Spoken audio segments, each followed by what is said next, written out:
ಹರಿ ಓಂ. ಎಲ್ಲರಿಗೂ ಶುಭೋದಯ, ಶುಭ ಮುಂಜಾನೆ. ನಮ್ಮ ದಿವ್ಯವಾದ, ನಿತ್ಯವಾದ, ಭವ್ಯವಾದ, ನಿತ್ಯ ನೂತನವಾದ, ಅತ್ಯಂತ ಪವಿತ್ರವಾದ ನಮ್ಮ ಒಳಗೆ ಇರುವಂತಹ ಈ ಸುಂದರ ದೇವಾಲಯಕ್ಕೆ ಎಲ್ಲರಿಗೂ ಪ್ರೀತಿಯ ಆತ್ಮೀಯ ಸ್ವಾಗತ.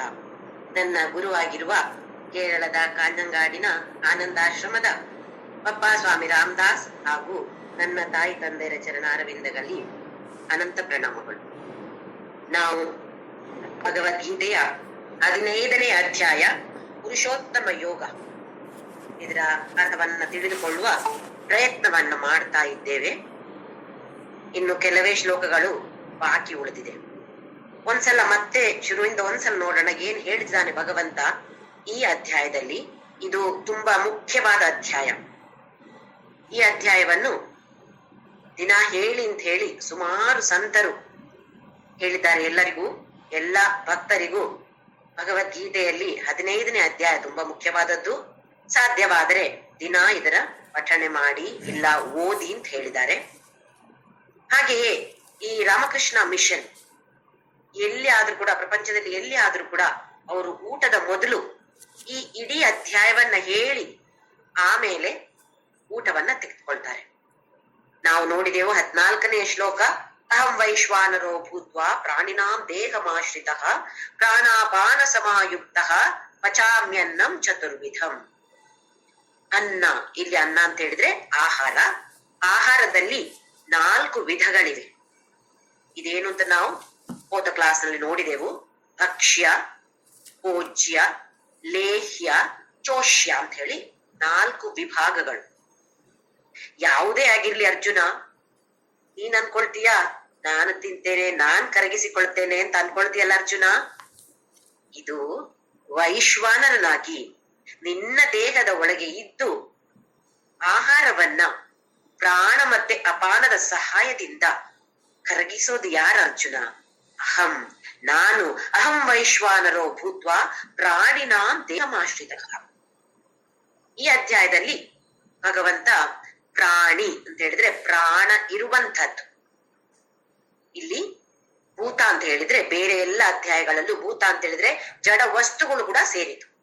ಆದ್ರೆ ಈ ಅಧ್ಯಾಯದಲ್ಲಿ ಭಗವಂತ ತನ್ನ ದೃಷ್ಟಿಯನ್ನ ಜೀವ ಇರುವಂತಹ, ಪ್ರಾಣ ಇರುವಂತಹ ಪ್ರಾಣಿಗಳ ಬಗ್ಗೆ ಮಾತ್ರ ಹೇಳ್ತಿದ್ದಾನೆ, ಜಡ ವಸ್ತುಗಳ ಬಗ್ಗೆ ಹೇಳ್ತಾ ಇಲ್ಲ. ಹಾಗೆ ಇಲ್ಲಿ ಪ್ರಾಣಿನಾಂ ದೇಹಮಾಶ್ರಿತಃ, ಪ್ರಾಣ ಇರುವಂತಹ ಪ್ರಾಣಿಗಳಲ್ಲಿ ದೇಹದ ಒಳಗೆ ಇದ್ದುಕೊಂಡು ನಾನು ವೈಶ್ವಾನರನಾಗಿ ಪ್ರಾಣ ಅಪಾನ ಸಮಾಯುಕ್ತ, ಪ್ರಾಣ ಮತ್ತೆ ಅಪಾನದ ಸಹಾಯದಿಂದ. ಸಹಾಯ ಅಂತ ಹೇಳಿದ್ರೆ ನಮಗೆ ಗೊತ್ತಿದೆ, ಬೆಂಕಿ ಉರಿಬೇಕು ಅಂತ ಆದ್ರೆ ಅಲ್ಲಿ ಗಾಳಿ ಬೇಕು, ತುಂಬಾ ಗಾಳಿ ಅಲ್ಲ, ಆದ್ರೆ ಆಮ್ಲಜನಕ ಬೇಕೇ ಬೇಕು. ಆಮ್ಲಜನಕ ಇಲ್ಲ, ಬರೇ ವ್ಯಾಕ್ಯೂಮ್ ಇದೆ ಅಂತ ಹೇಳಿದ್ರೆ ದೀಪ ಆರಿ ಹೋಗತ್ತೆ, ಬೆಂಕಿ ಆರಿ ಹೋಗತ್ತೆ, ಉಳಿಯೋದಿಲ್ಲ. ಅದಕ್ಕೆ ಇಲ್ಲಿ ಒಳ್ಳೆ ಫ್ಯಾನ್ ಹಾಕಿದಾಗೆ, ಯಾರು ಫ್ಯಾನ್ ಹಾಕ್ತಿದಾರಂತೆ ಈ ವೈಶ್ವಾನರನಿಗೆ? ಪ್ರಾಣ ಮತ್ತೆ ಅಪಾನ, ನಮ್ಮ ಉಸಿರಾಟ, ಒಳಗೆ ತೆಗೆದುಕೊಳ್ಳುವಂತದ್ದು ಗಾಳಿ, ಹಾಗೆಯೇ ಹೊರಗೆ ಬಿಡುವಂತಹದ್ದು ಕುಂಭಕ, ರೇಚಕ, ಪೂರಕ ಅಂತ ಹೇಳ್ತೀವಲ್ಲ, ಇದೆಲ್ಲವೂ ಕೂಡ ಒಳ್ಳೆಯ ಗಾಳಿ ಹಾಕ್ತಾ ಇರುತ್ತೆ ಈ ಬೆಂಕಿಗೆ. ಈ ಬೆಂಕಿ ಉರಿತಾ ಇರುವ ಕಾರಣ ಜಠರಾಗ್ನಿ ಅಂತ ಹೇಳ್ತಾರೆ, ಅಂತರಾಗ್ನಿ ಅಂತ ಹೇಳ್ತಾರೆ, ವೈಶ್ವಾನರ ಅಂತ ಭಗವಂತ ಅದಕ್ಕೆ ಹೆಸರು ಕೊಟ್ಟಿದ್ದಾನೆ. ಇಲ್ಲಿ ಈ ವೈಶ್ವಾನರನಾಗಿ 4 ವಿಧದ ಅನ್ನ ಆಹಾರವನ್ನ ಪಚಾಮಿ, ನಾನು ಕರಗಿಸ್ತಾ ಇದ್ದೇನೆ ನಿನ್ನ ದೇಹದಲ್ಲಿ ಅಂತ ಹೇಳಿದ್ರೆ ನಾವೇನ್ ಮಾಡ್ತಾ ಇದ್ದೇವೆ? ಹಾಗಾದ್ರೆ ನಾವೇನು ಮಾಡೋದಿಲ್ಲ, ಎಲ್ಲ ಅವನೇ ಮಾಡೋದು. ಕರಗಿಸೋದ್ ಕೂಡ ನಮ್ಗೆ ಗೊತ್ತಾಗತ್ತ. ನಾನು ಇವಾಗ ಬೇರೆ ಎಲ್ಲಾದ್ರೂ ಉಸಿರಾಟ ಅಥವಾ ಕೈ ಅಲ್ಲಾಡೋದೆಲ್ಲ ನನ್ನ ಮನಸ್ಸಿನ ಶಕ್ತಿಯಿಂದ ನಾನ್ ಮಾಡ್ತಾ ಇದ್ದೇನೆ.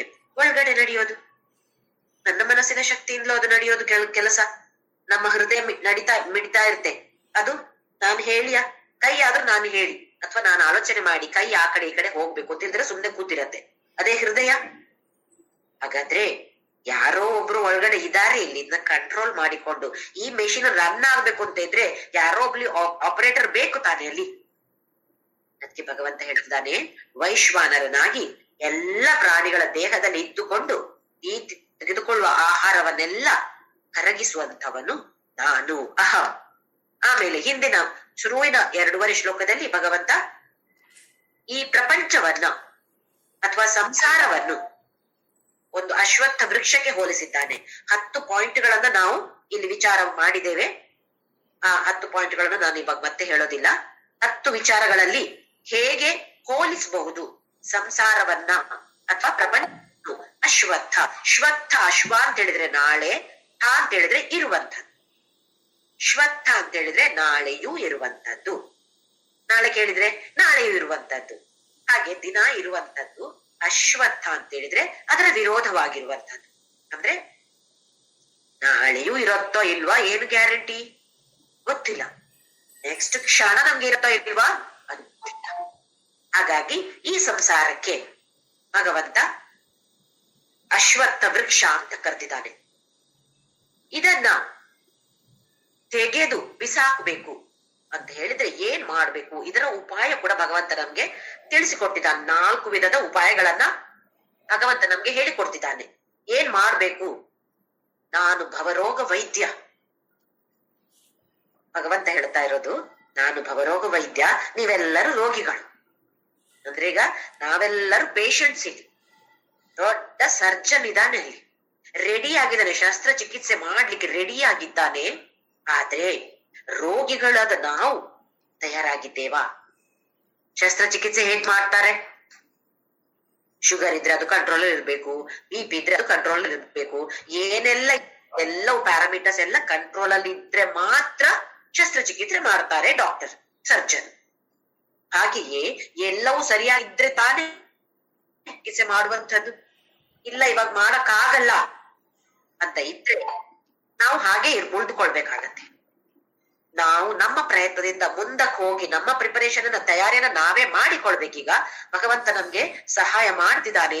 ಏನು ಮಾಡಬೇಕಾಗಿರೋ ಭಗವಂತ ನಮ್ಗೆ ತಿಳಿಸಿಕೊಟ್ಟಿದ್ದಾನೆ. ಅಸಂಗ ಶಸ್ತ್ರ, ಅಸಂಗ ಅಸಂಗ ಅಂತ ಹೇಳಿದ್ರೆ ಯಾವ ತರದ ಒಂದು ಅಟ್ಯಾಚ್ಮೆಂಟ್ ಇಲ್ಲದೆ ಇರುವಂತದ್ದು. ಆಮೇಲೆ ತತ್ಪರಿಮಾರ್ಗಿತವ್ಯಂ, ಆ ಬ್ರಹ್ಮಚಾರಿ ಆಗಿರುವಂತದ್ದು ಅಂತ ಹೇಳಿದ್ರೆ ಬ್ರಹ್ಮನ ಬಗ್ಗೆ ವಿಚಾರವನ್ನ ತಿಳಿದುಕೊಳ್ಳುವಂತಹ ಆಸಕ್ತಿ ಇರುವಂತದ್ದು. ಆಸಕ್ತಿ ಇದ್ದು ತಿಳಿದುಕೊಳ್ಳುವ ಪ್ರಯತ್ನವನ್ನ ಮಾಡುವಂಥದ್ದು. 3ನೇದಾಗಿ ಶರಣಾಗತಿ. ಭಗವಂತ ನೀನೇ ಎಲ್ಲವನ್ನ ಮಾಡ್ತಾ ಇರೋದು. ಅದು ಒಳ್ಳೇದೇ ಇರ್ಬೋದು, ಈ ಸಮಯದಲ್ಲಿ ನಂಗೆ ಕೆಟ್ಟದು ಅಂತ ಅನ್ಸಿರ್ಬೋದು, ಆದ್ರೆ ನಂಗೆ ಗೊತ್ತಿದೆ ಒಳ್ಳೇದು ಕೆಟ್ಟದ್ದು ಅಂತ ಏನೂ ಇಲ್ಲ, ಎಲ್ಲವೂ ನನ್ನ ಒಳ್ಳೇದಕ್ಕೋಸ್ಕರ ನೀನ್ ಮಾಡ್ತಾ ಇದ್ದೀಯಾ. ಈ ಭಾವನೆಯಿಂದ ನಾವು ಮುಂದಕ್ಕೆ ಹೋಗ್ಬೇಕಾಗಿದೆ. ಕೊನೆಯದಾಗಿ ತುಂಬಾ ಮುಖ್ಯವಾಗಿ ಪಥ್ಯವನ್ನ ಪಾಲಿಸ್ಬೇಕು. ಏನದು ಪಥ್ಯ? ಒಳ್ಳೆಯ ಗುಣಗಳು, ಸದ್ಗುಣಗಳನ್ನ ಬೆಳೆಸಿಕೊಳ್ಬೇಕು. ಈ ಸದ್ಗುಣಗಳು ಇಲ್ಲದೆ ಇದ್ರೆ, ನಾವು ಬೆಳೆಸಿಕೊಳ್ಳದೆ ಇದ್ರೆ ಭಗವಂತ ನಮ್ಮ ಮೇಲೆ ಶಸ್ತ್ರಚಿಕಿತ್ಸೆ ಮಾಡೋಕೆ ಆಗೋದಿಲ್ಲ. ಹೇಗೆ ಶುಗರ್ ಜಾಸ್ತಿ ಇದ್ರೆ ಅವ್ರೇನ್ ಹೇಳ್ತಾರೆ, ಇಲ್ಲ ಇವತ್ತು ಮಾಡಕ್ಕಾಗಲ್ಲ, ನಾಳೆ ನೋಡೋಣ, ಮತ್ತೆ ಚೆಕ್ ಮಾಡಿ ಸರಿ ಇದೆ ಅಂತ ಆದ್ರೆ ಮಾತ್ರ ನಾಳೆ ಮಾಡೋದು. ಹಾಗೆಯೇ ಸದ್ಗುಣಗಳು ನಮ್ಮಲ್ಲಿ ಇಲ್ಲ ಅಂತ ಹೇಳಿದ್ರೆ ನಾವು ಮತ್ತೆ ಮತ್ತೆ ಹೀಗೆ ಪುನರಪಿ ಜನನಂ ಪುನರಪಿ ಮರಣಂ, ಇದರಲ್ಲೇ ಮತ್ತೆ ಮತ್ತೆ ಈ ಚಕ್ರವ್ಯೂಹದಲ್ಲಿಯೇ ನಾವು ಸಿಲುಕಿಕೊಳ್ತೇವೆ. ಇದರಿಂದ ಹೊರಗಡೆ ಬರೋದಕ್ಕೆ ಖಂಡಿತವಾಗಿಯೂ ಸಾಧ್ಯ ಇಲ್ಲ. ಹಾಗಾಗಿ ಯಾವ ತರದ ಸದ್ಗುಣಗಳು ಅಂತ ಕೂಡ ಭಗವಂತ ಹೇಳಿದಾನೆ. ಅದನ್ನ ಅರಿತುಕೊಂಡು ಅದನ್ನ ಜೀವನದಲ್ಲಿ ನಾವು ತೆಗೆದುಕೊಳ್ಳುವಂತಾದ್ರೆ, ಆಚರಣೆ ಮಾಡುವಂತಹ ಪ್ರಯತ್ನವನ್ನಾದ್ರೂ ನಾವೆಲ್ಲರೂ ಸೇರಿ ಮಾಡ್ಬೇಕು. ಆಮೇಲೆ ತುಂಬಾ ಮುಖ್ಯವಾದ ಶ್ಲೋಕಗಳು 7, 8, 9. ಅಮೈವಾಂಶೋ ಜೀವಲೋಕೆ ಜೀವಭೂತ ಸನಾತನಃ. ಜೀವಭೂತ, ಜೀವಲೋಕ, ಜೀವ ಇರುವಂತದ್ದು, ಪ್ರಾಣ ಇರುವಂತಹ ಜೀವಿ, ಜೀವ ಇರುವಂತದ್ದು. ಸನಾತನಃ, ಯಾವತ್ತಿಲ್ಲೋ ಇದೆ, ಆದಿ ಗೊತ್ತಿಲ್ಲ, ಅಂತ ಗೊತ್ತಿಲ್ಲ, ಹಾಗೆ ಇದೆ. ಇದೆಲ್ಲ ಯಾರ ಅರ್ಜುನ? ಮಮ ಏವ ಅಂಶಃ, ನನ್ನದೇ ಅಂಶ. ಇಲ್ಲಿ ಅಂಶ ಅಂತ ಹೇಳಿದ್ರೆ ಭಾಗ ಮಾಡ್ಲಿಕ್ಕೆ ಆಗೋದಿಲ್ಲ, ವಿಭಾಗಿಸಕ್ಕೆ ಆಗೋದಿಲ್ಲ ಭಗವಂತನನ್ನು. ಹೇಗೆ ಆಕಾಶ ಇದ್ದದನ್ನ ನಾವು ಭಾಗ ಮಾಡ್ಲಿಕ್ಕೆ ಆಗತ್ತಾ? ಇದನ್ನ ಈಗ ಕೋಣೆ ಅಂತ ಮಾಡ್ಬೋದು, ನಾವು ಅಲ್ಲಿ ಕಟ್ಟಡ ಕಟ್ಟಿ ಒಂದು ಕೋಣೆ ಅಂತ ಮಾಡ್ಬೋದು. ಆದ್ರೆ ಅದು ಆಕಾಶವನ್ನ ವಿಭಾಗ ಮಾಡಿದಾಗೆ ಆಗತ್ತಾ? ಹಾಗೆ ತೋರ್ಬೋದು ನಮ್ಗೆ, ಆದ್ರೆ ಆಕಾಶವನ್ನ ವಿಭಾಗ ಮಾಡ್ಲಿಕ್ಕೆ ಸಾಧ್ಯವೇ ಇಲ್ಲ. ಹಾಗೆಯೇ ಭಗವಂತನನ್ನು ಕೂಡ ವಿಭಾಗ ಮಾಡ್ಲಿಕ್ಕೆ ಸಾಧ್ಯ ಇಲ್ಲ. ಹಾಗಾದ್ರೆ ಏನ್ ಹೇಳ್ತಿದ್ದಾನೆ ಭಗವಂತ? ನನ್ನದೇ ಒಂದು ಭಾಗ ನೀನು, ನನ್ನದೇ ಒಂದು ಅಂಶ, ಎಲ್ಲರೂ ಹೇಗೆ ಹೇಳ್ತಿದ್ದಾನೆ ಅಂದ್ರೆ, ಈ ಭಗವಂತ ಅಂತ ಹೇಳೋದು ಚೇತನ. ಬೇರೆ ಎಲ್ಲವೂ ಕೂಡ ಅಚೇತನವಾಗಿರುತ್ತೆ. ಈ ಚೇತನ ಬ್ರಹ್ಮನಲ್ಲಿರುವಂತಹ ಚೇತನ ಮನಸ್ಸಿನ ಮೇಲೆ ಬಿದ್ದು ಪ್ರತಿಬಿಂಬಗೊಳ್ತಾ ಇದೆ, ಮನಸ್ಸಿನ ಮೇಲೆ ಪ್ರತಿಬಿಂಬಿಸುತ್ತಾ ಇದೆ. ಈ ಚೇತನ ಮನಸ್ಸು ಇಲ್ಲದಿದ್ರೆ ಮನಸ್ಸು ಅಚೇತನ. ಮನಸ್ಸು ಅಂತ ಹೇಳುದು ಪ್ರಕೃತಿ, ದೇಹ ಅಂತ ಹೇಳುದು ಪ್ರಕೃತಿ. ಇದು ನಾವು 13ನೇ ಅಧ್ಯಾಯದಲ್ಲಿ ನಾವು ನೋಡಿದೆವು. ಪುರುಷ ಅಂದ್ರೆ ಏನು, ಪ್ರಕೃತಿ ಅಂದ್ರೆ ಏನು ಅಂತ ಭಗವಂತ ಉತ್ತಮವಾಗಿ ಅದ್ಭುತವಾಗಿ ವರ್ಣಿಸಿದ್ದಾನೆ. ಈಗ ಇಲ್ಲಿ ಮನಸ್ಸು ಅಂತ ಹೇಳೋದು ಪ್ರಕೃತಿ, ದೇಹ ಅಂತ ಹೇಳುದು ಪ್ರಕೃತಿ. ಮನಸ್ಸಿನ ಮೇಲೆ ಪ್ರತಿಬಿಂಬಗೊಂಡು ಮನಸ್ಸಿನ ಮೂಲಕ ದೇಹದ ಮೇಲೆ ಬಿದ್ದು ದೇಹ ಕೂಡ ಚೇತನವನ್ನ ಪಡೆಯುತ್ತೆ. ಇದು ಪ್ರತಿಬಿಂಬಿಸಿದ ಚೇತನ, ನಿಜವಾದ ಚೇತನ ಅಲ್ಲ. ನಿಜವಾದ ಚೇತನ ಪರಬ್ರಹ್ಮನಿಗೆ ಮಾತ್ರ ಇರುವಂತದ್ದು. ಇಲ್ಲೀಗ ಆ ಚೇತನ ಮನಸ್ಸಿನ ಮೇಲೆ ಪ್ರತಿಬಿಂಬಗೊಂಡು ಮನಸ್ಸಿನ ಮೂಲಕ ದೇಹದ ಮೇಲೆ ಕೂಡ ಪ್ರತಿಬಿಂಬಗೊಳ್ಳತ್ತೆ. ಹಾಗಾಗಿ ನಮ್ಮ ದೇಹ, ನಾವಿವಾಗ ಎಲ್ಲ ಕೆಲಸ ಮಾಡ್ತಾ ಇದ್ದೀವಿ, ನಮ್ಗೆ ಏನನ್ಸುತ್ತೆ, ಓಹೋ ನನ್ನ ಮನಸ್ಸು ಆಕ್ಟಿವ್ ಆಗಿದೆ, ನನ್ನ ದೇಹ ಕೂಡ ಕೆಲಸ ಮಾಡ್ತಾ ಇದೆ ಅಂತ ಹೇಳಿದ್ರೆ ಅದ್ರಲ್ಲಿ ಚೇತನ ಇದೆ ಅಂತ ತಾನೇ ಅರ್ಥ. ಹೇಗ್ ಬಂತಿದು? ಪ್ರತಿಬಿಂಬಿಸಿದ ಚೇತನ ಇದು. ಆ ಪರಬ್ರಹ್ಮನಿಂದ ಚೇತನವು ಪ್ರತಿಬಿಂಬಗೊಂಡು ಎಲ್ಲಿ? ಮನಸ್ಸಿನಲ್ಲಿ. ಮನಸ್ಸಿನ ಮೂಲಕ, ಮನಸ್ಸಿನಿಂದ ದೇಹಕ್ಕೆ ಬರುವಂತದ್ದು ಈ ಚೇತನ. ಅಂದ್ರೆ ಇದು ಚೇತನದ ಪ್ರತಿಬಿಂಬ. ಆಮೇಲೆ ಮನಃಷ್ಠಾನಿ ಇಂದ್ರಿಯಾಣಿ ಪ್ರಕೃತಿ ಸ್ಥಾನಿ ಕರ್ಷತಿ.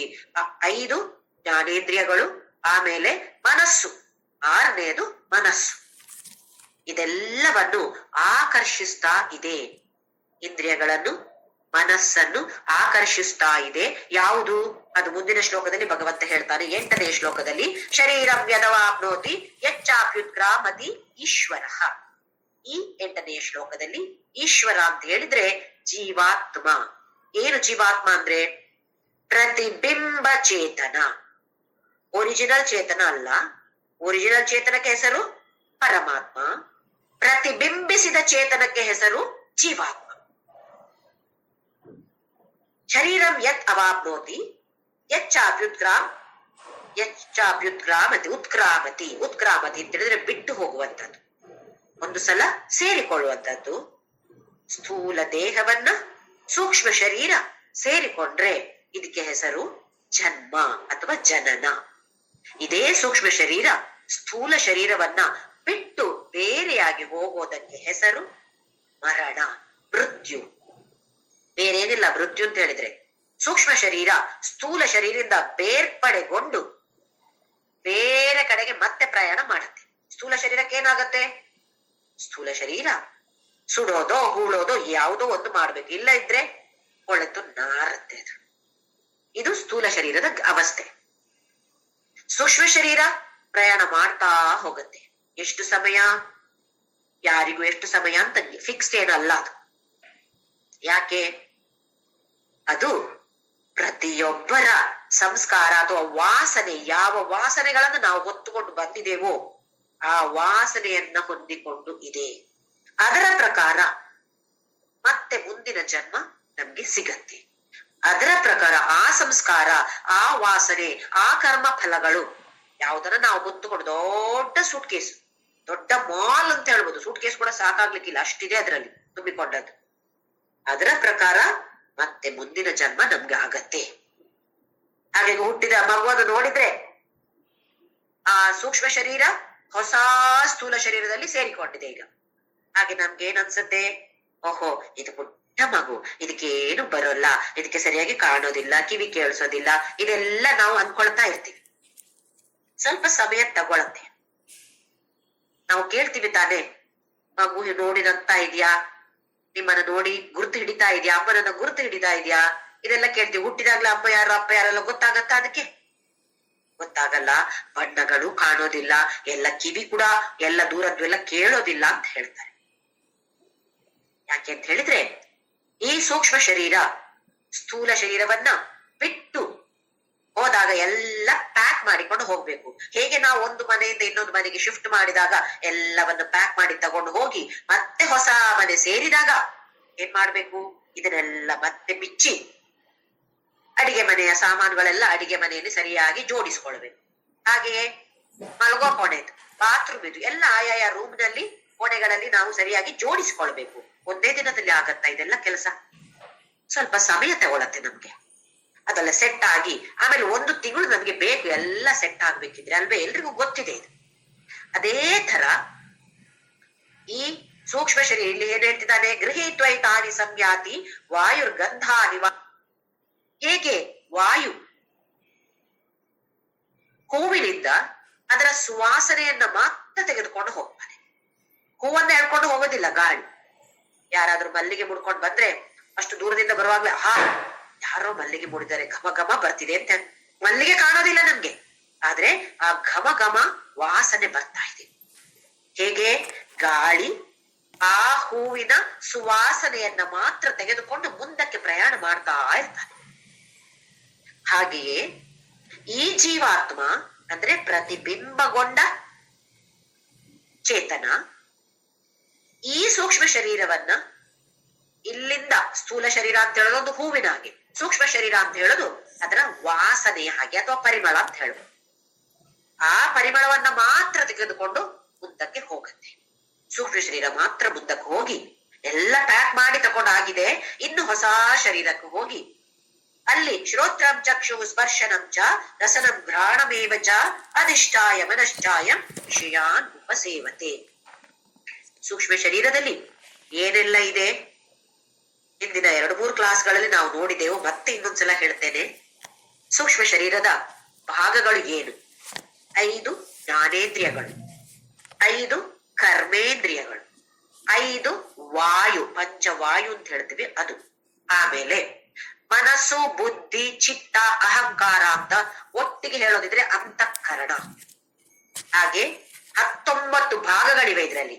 5 ಜ್ಞಾನೇಂದ್ರಿಯ, 5 ಕರ್ಮೇಂದ್ರಿಯ, 5 ವಾಯು, ಹಾಗೆಯೇ ಅಂತಃಕರಣ. ಅಂತಃಕರಣದಲ್ಲಿ ಮನಸ್ಸು, ಬುದ್ಧಿ, ಚಿತ್ತ, ಅಹಂಕಾರ 19 ಭಾಗಗಳಿವೆ. ಈ ಮನಸ್ಸು, ಬುದ್ಧಿ, ಚಿತ್ತ, ಅಹಂಕಾರ. ಚಿತ್ತ ಏನು? ಚಿತ್ತ ಅಂತ ಹೇಳಿದ್ರೆ ಸ್ಮೃತಿ. ನಮ್ಮ ನೆನಪಿನಲ್ಲಿ ಏನಿದೆ, ಸ್ಮೃತಿಯಲ್ಲಿ ಏನಿದೆ ನೋಡಿ. ನಾವು ಯಾವ್ದನ್ನ ತಗೊಂಡು ಹೋಗ್ತಾ ಇದ್ದೀವಿ ಮುಂದಕ್ಕೆ ಪ್ರಯಾಣ ಮಾಡಿದಾಗ? ಈ ಶರೀರ, ಈ ಜನ್ಮ ಮುಗಿಸಿ ಮುಂದಿನ ಜನ್ಮಕ್ಕೆ ಹೋಗುವಾಗ ಈ ಶರೀರವನ್ನ ತೆಗೆದುಕೊಂಡು ಹೋಗ್ತೇವಾ ನಾವು? ಇದನ್ನ ಇಲ್ಲೇ ಬಿಟ್ಟು ಹೋಗ್ತೇವೆ. ಹಾಗಾದ್ರೆ ತಗೊಂಡು ಹೋಗೋದು ಯಾವ್ದನ್ನ? ಸೂಕ್ಷ್ಮ ಶರೀರವನ್ನು ಮಾತ್ರವೇ ತೆಗೆದುಕೊಂಡು ಹೋಗೋದು. ಸೂಕ್ಷ್ಮ ಶರೀರದಲ್ಲಿ ಜ್ಞಾನೇಂದ್ರಿಯಗಳಿವೆ. ಸ್ವಲ್ಪ ಮಟ್ಟಿಗೆ ನಮ್ಮ ಕಂಟ್ರೋಲ್ ಅಲ್ಲಿವೆ, ಸ್ವಲ್ಪ ಮಟ್ಟಿಗೆ ನಮ್ಮ ಕಂಟ್ರೋಲ್ ಅಲ್ಲಿ ಇರೋದಿಲ್ಲ. ಕರ್ಮೇಂದ್ರಿಯಗಳು ಮನಸ್ಸು, ಸ್ಮೃತಿ ಅಂದ್ರೆ ಚಿತ್ತ.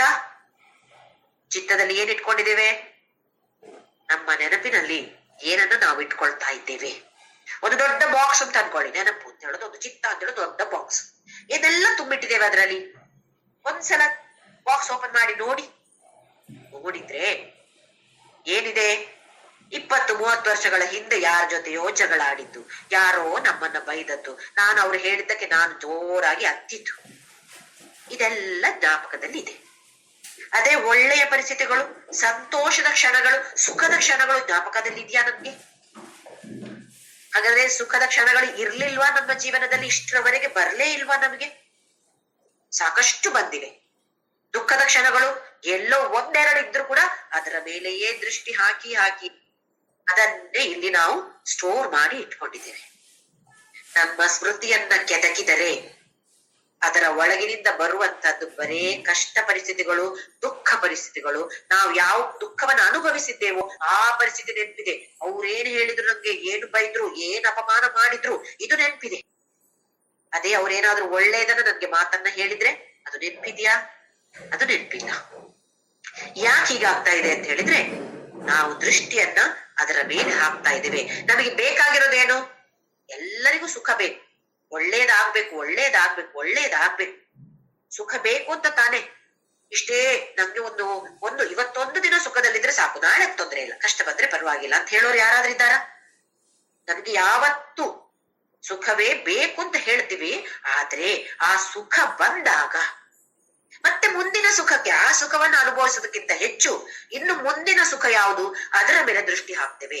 ಹಾಗಾಗಿ ನಿಜವಾದ ಸುಖ ಕ್ಷಣಗಳು ನಮ್ಮ ಜ್ಞಾಪಕದಲ್ಲಿ ಇಲ್ಲ. ಹಾಗಾದ್ರೆ ಯಾವ ಬಾಕ್ಸ್ ಅನ್ನ ತಗೊಂಡು ಹೋಗ್ತಾ ಇದ್ದೇವೆ ನಾವು? ದುಃಖವನ್ನ ತುಂಬಿಟ್ಟಿದ್ದೇವೆ ಅದರಲ್ಲಿ. ಅದೇ ದುಃಖವನ್ನ ಮುಂದಕ್ಕೆ ತೆಗೆದುಕೊಂಡು ಹೋಗಿ ಇನ್ನೊಂದು ಜನ್ಮದಲ್ಲಿ ಇದೇ ದುಃಖದ ಬಾಕ್ಸ್ ತಾನೇ ನಾವು ಓಪನ್ ಮಾಡೋದು. ಹಾಗಾಗಿ ಎಲ್ರೂ ಇದಕ್ಕೆ ತುಂಬಾ ಪ್ರಾಮುಖ್ಯತೆಯನ್ನು ಕೊಡ್ಬೇಕು. ನನ್ನ ಮನಸ್ಸು ಹೇಗಿದೆ? ನನ್ನ ಮನಸ್ಸು ಎಲ್ಲರನ್ನ ಪ್ರೀತಿ ಮಾಡುವಂಥವಳಾಗಿದ್ದೇನಾ ನಾನು?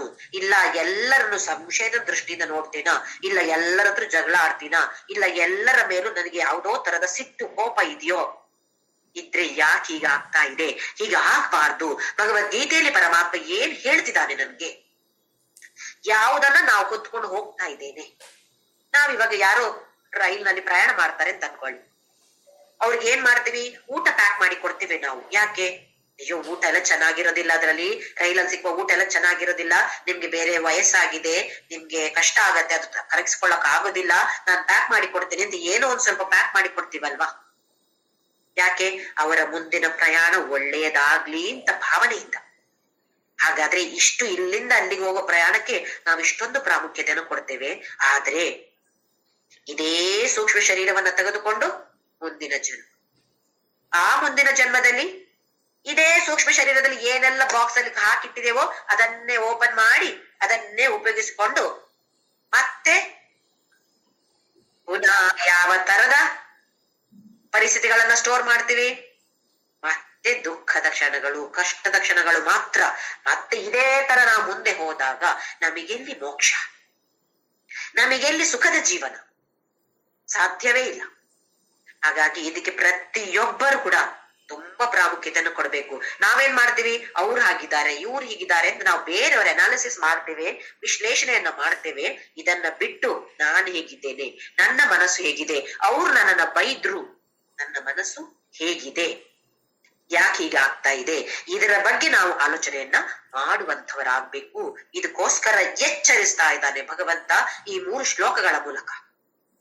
ಇದನ್ನೇ ತೆಗೆದುಕೊಂಡು ಮುಂದೆ ಹೋಗುವ ಕಾರಣ, ಏನನ್ನ ನೀ ಪ್ಯಾಕ್ ಮಾಡ್ಕೊಳ್ತೀಯಾ ನೋಡಿಕೋ ಅರ್ಜುನ.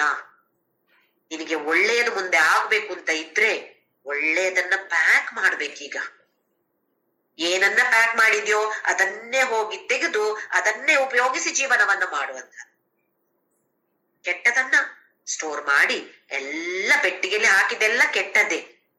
ಆದ್ರೆ ಅಯ್ಯೋ ನನ್ನ ಜನ್ಮ ಹೀಗಾಯ್ತು, ನನ್ನ ಜೀವನ ಯಾಕೆ ನೋಡ್, ಅವ್ರೆಲ್ಲ ಎಷ್ಟು ಚೆನ್ನಾಗಿ ಸುಖದಲ್ಲಿದ್ದಾರೆ, ನನ್ಗೆ ಮಾತ್ರ ಹೀಗೆ ಯಾಕೆ ಕಷ್ಟ? ಎಷ್ಟು ಸಲ ವಿಷ್ಣು ಸಹಸ್ರನಾಮ ನಾನು ಹೇಳಿದೆ, ಎಷ್ಟು ಸಲ ರಾಮ ಜಪ ಮಾಡಿದೆ, ಯಾಕೆ ಹೀಗಾಗತ್ತೆ? ಯಾಕೆ ಅಂತ ಹೇಳಿದ್ರೆ ಆರ್ಡರ್ ಕೊಟ್ಟಿದ್ದಿದ್ವಿ, ಏನೋ ಆರ್ಡರ್ ಇದೆ ಕೊಟ್ರೆ ಬೇರೆ ಯಾಕೆ ಬರುತ್ತೆ ನಮ್ಗೆ? ಹಾಗಾಗಿ ಎಲ್ಲರೂ ಕೂಡ ಇದಕ್ಕೆ ತುಂಬಾ ತುಂಬಾ ಪ್ರಾಮುಖ್ಯತೆಯನ್ನ ಕೊಡ್ಲೇಬೇಕು. ಮುಂದಕ್ಕೆ ಅಧ್ಯಾತ್ಮ ಪಥದಲ್ಲಿ ಮುಂದಕ್ಕೆ ಹೋಗ್ಬೇಕು ಅಂತ ಇದ್ರೆ, ಇಲ್ಲ ನನಗೆ ಇದೇ ಖುಷಿ ಇಲ್ಲೇ ಇರ್ತೀನಿ ಅಂತ ಹೇಳಿದ್ರೆ ಪರವಾಗಿ ಅಂತವರಿಗೆ ಭಗವದ್ಗೀತೆ ಅಗತ್ಯವೂ ಇಲ್ಲ. ಯಾರು ಮುಮುಕ್ಷುಗಳಾಗಿರ್ತಾರೋ, ಮೋಕ್ಷ ಬೇಕು, ಇನ್ನು ಒಳ್ಳೆಯದಾಗ್ಬೇಕು, ನನಗೆ ಇನ್ನು ಈ ತರದನ್ನು ಜ್ಞಾನ ಬೇಕು ನಂಗೆ ಅಂತ ಯಾರು ಆಸಕ್ತಿಯಿಂದ ಇರ್ತಾರೋ ಅಂಥವರಿಗೆ ಇದು ತುಂಬಾ ತುಂಬಾ ಮುಖ್ಯ. ಇನ್ನೀಗ 15ನೇ ಶ್ಲೋಕವನ್ನು ನೋಡೋಣ. ಸರ್ವಸ್ಯ ಚಾಹಂ ಹೃದಿ ಸನ್ನಿವಿಷ್ಟೋ ಮತ್ತ ಸ್ಮೃತಿರ್ಜ್ಞಾನಮಪೋಹನಂ ಚ ವೇದೈಶ್ಚ ಸರ್ವೈರಹಮೇವ ವೇದ್ಯೋ ವೇದಾಂತ ಕೃದ್ವೇದ ವಿದೇವ ಚಾಹಂ. ಸರ್ವಸ್ಯ ಚ ಅಹಂ ಹೃದಿ ಸನ್ನಿವಿಷ್ಟಃ, ಎಲ್ಲರ ಹೃದಯದಲ್ಲಿ ಸನ್ನಿವಿಷ್ಟಃ ಪ್ರತಿಷ್ಠಾಪನೆಗೊಂಡಿದ್ದೇನೆ ನಾನು. ಎಲ್ಲಿ? ಪ್ರತಿಯೊಬ್ಬರ ಹೃದಯದಲ್ಲಿ. ಇಲ್ಲಿ ಭಗವಂತ ಜೀವ ಇರುವಂತಹ ಜೀವಿಗಳ ಬಗ್ಗೆ ಹೇಳ್ತಾ ಇದ್ದಾನೆ. ಅಂದ್ರೆ ಅವನು ಜಡ ವಸ್ತುವಿನಲ್ಲಿ ಇಲ್ಲ ಅಂತಲ್ಲ, ಆದ್ರೆ ಈ ಅಧ್ಯಾಯದಲ್ಲಿ ಪ್ರಾಣ ಇರುವಂತದ್ದಕ್ಕೆ ಮಾತ್ರ, ಅವರ ಬಗ್ಗೆ ಮಾತ್ರ ಹೇಳ್ತಿದ್ದಾನೆ. ಸರ್ವಸ್ಯ ಹೃದಯ ಅಂದ್ರೆ ಪ್ರಾಣ ಇರೋರಿಗೆಲ್ಲ ಹೃದಯ ಇದ್ದೇ ಇದೆ. ಹೃದಯ ಸನ್ನಿವಿಷ್ಟು, ಎಲ್ಲರ ಹೃದಯದಲ್ಲಿ ನಾನಿದ್ದೇನೆ ಅರ್ಜುನ. ಇದನ್ನ ನಾವು ಮತ್ತೆ ಮತ್ತೆ ಮತ್ತೆ ಮತ್ತೆ ಹೇಳಿಕೊಳ್ಬೇಕು ನಮ್ಮ ಮನಸ್ಸಿನಲ್ಲಿಯೇ. ಏನು ಶ್ಲೋಕ ಹೇಳ್ಬೇಕು ಅಂತಲ್ಲ, ಆದ್ರೆ ಕೃಷ್ಣ ಹೇಳ್ತಿದ್ದಾನೆ, ನಾನು ಎಲ್ಲರ ಹೃದಯದಲ್ಲಿ ಇದ್ದೇನೆ. ಎನ್ನಲ್ಲಿರುವನು ನಾರಾಯಣ, ಎನ್ನ ಮನದಲ್ಲಿರುವನು ನಾರಾಯಣ, ಎಲ್ಲರಲ್ಲಿರುವನು ನಾರಾಯಣ, ಎಲ್ಲೆಲ್ಲಿಯೂ ಇರುವನು ನಾರಾಯಣ ಅಂತ ಹೇಳುವ ಒಂದು ಅದ್ಭುತವಾದ ಭಜನೆಯನ್ನ ನಮಗೆ ಕುಂಬ್ಳೆ ಸೀಮೆಯ ವಿಜಯಲಕ್ಷ್ಮಿ ಭಟ್ ವಿಜಯಕ್ಕ ನಮ್ಗೆ ಅತ್ಯಂತ ಸುಂದರವಾದ ಭಜನೆಯನ್ನು ಹೇಳಿಕೊಟ್ಟಿದ್ದಾರೆ. ಇದು 4 ವಾಕ್ಯ ಸಾಕು ನಮ್ಗೆ. ಮೋಕ್ಷ ಬೇಕು ಅಂತ ಹೇಳಿದ್ರೆ ಇದೇ 4 ವಾಕ್ಯವನ್ನ ನಾವು ಸರಿಯಾಗಿ ಅರ್ಥ ಮಾಡಿಕೊಂಡು ಜೀವನ ಮಾಡಿದ್ರೆ ಇದೇ ಸಾಕು. ಅದನ್ನೇ ಇಲ್ಲಿ ಭಗವಂತ ಹೇಳ್ತಿದ್ದಾನೆ. ಹೃದಯ ಸನ್ನಿವಿಷ್ಟೋ, ಒಬ್ರನ್ನ ನೋಡಿದಾಗ ನಾವು ಇವ್ರು ಬರ್ತಿದ್ದಾರೆ, ಯಾರೊಬ್ರ ಹೆಸರು ಅಂತ ಅನ್ಕೊಳ್ಳಿ, ಅವ್ರು ಬರ್ತಿದ್ದಾರೆ ಅಂತ ಹೇಳೋ ಬದಲು ಮನಸ್ಸಿನಲ್ಲಿ ಹೊರಗಡೆ ಹಾಗೆ ಹೇಳಿದ್ರು ಕೂಡ ಮನಸ್ಸಲ್ಲಿ ಏನಿರ್ಬೇಕು, ಓಹೋ ಕೃಷ್ಣ ಪರಮಾತ್ಮ ಬರ್ತಿದ್ದಾನೆ, ಈ ರೂಪದಲ್ಲೇ ಕೃಷ್ಣ ಪರಮಾತ್ಮ ಬರ್ತಿದ್ದಾನೆ. ಯಾವ ರೂಪ? ಆ ವ್ಯಕ್ತಿ ಯಾರೇ ಆಗಿರ್ಲಿ ಅದು, ಆ ವ್ಯಕ್ತಿಯ ರೂಪದಲ್ಲಿ ಕೃಷ್ಣ ಪರಮಾತ್ಮ ಬರ್ತಿದ್ದಾನೆ ಅಂತ ಹೇಳಿದ್ರೆ ಕೃಷ್ಣ ಒಳಗಡೆ ಇದ್ದಾನೆ. ನಾನು ಹೊರಗಡೆಯ ರೂಪವನ್ನ ನೋಡ್ತಾ ಇದ್ದೇನೆ, ಆದ್ರೆ ನಿಜವಾಗಿ ಬೇಕಾಗಿರೋದು ಏನು ನನ್ಗೆ? ನಾನಿವಾಗ ಎಲ್ಲರಿಗೂ ಒಂದು ಗಿಫ್ಟ್ ಕೊಡ್ತೇನೆ ಅಂತ ಅನ್ಕೊಳ್ಳಿ, ಒಂದು ಬಾಕ್ಸ್ ಎಲ್ಲರಿಗೂ ಕೊಡ್ತೇನೆ. ಬೇರೆ ಬೇರೆ ಬೇರೆ ಬೇರೆ ಬಣ್ಣ ಇರ್ಬೋದು, ಬೇರೆ ಬೇರೆ ಡಿಸೈನ್ ಇರ್ಬೋದು. ಎಲ್ರು ಕಾಣುವಾಗ ಓಹೋ ನಿಂಗೆ ಆ ಡಿಸೈನಾ, ನಿಂಗೆ ಈ ಡಿಸೈನಾ, ನನ್ಗೆ ಈ ಬಣ್ಣ ಆ ಬಣ್ಣ ಅಂತ ಹೇಳ್ತೀನಿ. ಆದ್ರೆ ನಿಜವಾಗಿ ಏನು ಒಳಗಡೆ ಏನಿದೆ ಅಂತ ನೋಡೋದು ತಾನೇ ಎಲ್ರು. ಹೊರಗಡೆದ ಆಮೇಲೆ ಬಿಸಾಕೋದು. ಹೊರಗಡೆದ ಏನು ನಮ್ಗೆ ಏನು ಇಂಪಾರ್ಟೆಂಟ್ ಅಲ್ಲ, ಒಳಗಡೆ ಅದರ ಒಳಗಡೆ ಏನಿದೆಯೋ ಅದು ಮುಖ್ಯ ನಮ್ಗೆ. ಹಾಗೆಯೇ ಈ ದೇಹ ಅಂತ ಹೇಳೋದು ವಾಸಾಂಸಿ ಜೀರ್ಣಾನಿ ಯಥಾ ವಿಹಾಯ ಅಂತ ಹೇಳಿದಾನೆ 2ನೇ ಅಧ್ಯಾಯದಲ್ಲಿ. ಒಂದು ಹೇಗೆ ನಾವು ಬಟ್ಟೆಯನ್ನ ತೆಗೆದು ಬಿಸಾಕ್ತೇವೋ ಮತ್ತೆ ಹೊಸ ಬಟ್ಟೆ ಹಾಕೊಳ್ತೇವೋ ಅರ್ಜುನ, ಅದೇ ತರ ಈ ದೇಹ. ಅದಕ್ಕೋಸ್ಕರ ದೇಹಕ್ಕೆ ಬೇಕಾಗಿ ನೀನು ಅಳೋದ್ ಬೇಡ, ದುಃಖ ಮಾಡಿಕೊಳ್ಬೇಡ ಅಂತ ಹೇಳ್ತಾನೆ. ಹಾಗೆ ಇಲ್ಲಿ ನಮ್ಗೆ ಯಾರನ್ನ ಕಂಡ್ರು ಓಹೋ ಭಗವಂತನೇ ಬರ್ತಿದ್ದಾನೆ, ನಾನು ಯಾರ ಜೊತೆ ಮಾತಾಡ್ತಾ ಇದ್ದೇನೆ, ನಾನು ಭಗವಂತನ ಜೊತೆ ಮಾತಾಡ್ತಾ ಇದ್ದೇನೆ. ಎಲ್ಲಿದ್ದಾನೆ ಭಗವಂತ? ಆ ವ್ಯಕ್ತಿಯ ದೇಹದಲ್ಲಿ ಹೃದಯ ಸನ್ನಿವಿಷ್ಟವಾಗಿದ್ದಾನೆ, ಹೃದಯದಲ್ಲಿ ಅಂದ್ರೆ ಮನಸ್ಸು. ಈ ಮನಸ್ಸು ಅಂತ ಹೇಳೋದು ಒಂದು ಗರ್ಭಗುಡಿ ಅಂತ ಹೇಳ್ಬೋದು. ಯಾವುದೇ ದೇವಸ್ಥಾನಕ್ಕೆ ಹೋದ್ರೂ ನಾವು ನೋಡ್ತೇವೆ ಗರ್ಭಗುಡಿಯ ಒಳಗಡೆ ಮೂರ್ತಿ ಇರುವಂತದ್ದು, ದೇವರಿರುವಂತದ್ದು ಗರ್ಭಗುಡಿಯ ಒಳಗಡೆ. ಹಾಗೆ ನಮ್ಮ ಮನಸ್ಸು ಅಂತ ಹೇಳುದು ಗರ್ಭಗುಡಿ. ಆ ಗರ್ಭಗುಡಿಯಲ್ಲಿ ಪ್ರತಿಷ್ಠಾಪನೆಗೊಂಡಿದ್ದಾನೆ ಈ ಪರಬ್ರಹ್ಮನಾದ ಪರಮಾತ್ಮ. ಯಾರನ್ನು ನೋಡಿದ್ರು ನಮ್ಗೆ ಆ ಪರಬ್ರಹ್ಮನ ಜ್ಞಾಪಕ ಬರ್ಬೇಕು. ಶಂಕರಾಚಾರ್ಯರು ಕಾಶಿ ಪಂಚಕ ಅಂತ ಸ್ತೋತ್ರ ಬರೆದಿದ್ದಾರೆ. ಪಂಚಕ ಅಂದ್ರೆ 5, ಕಾಶಿಯ ವರ್ಣನೆ 5 ಶ್ಲೋಕಗಳಲ್ಲಿ. ಶಂಕರಾಚಾರ್ಯರು ಬದುಕಿದ್ದದ್ದು 32 ವರ್ಷ.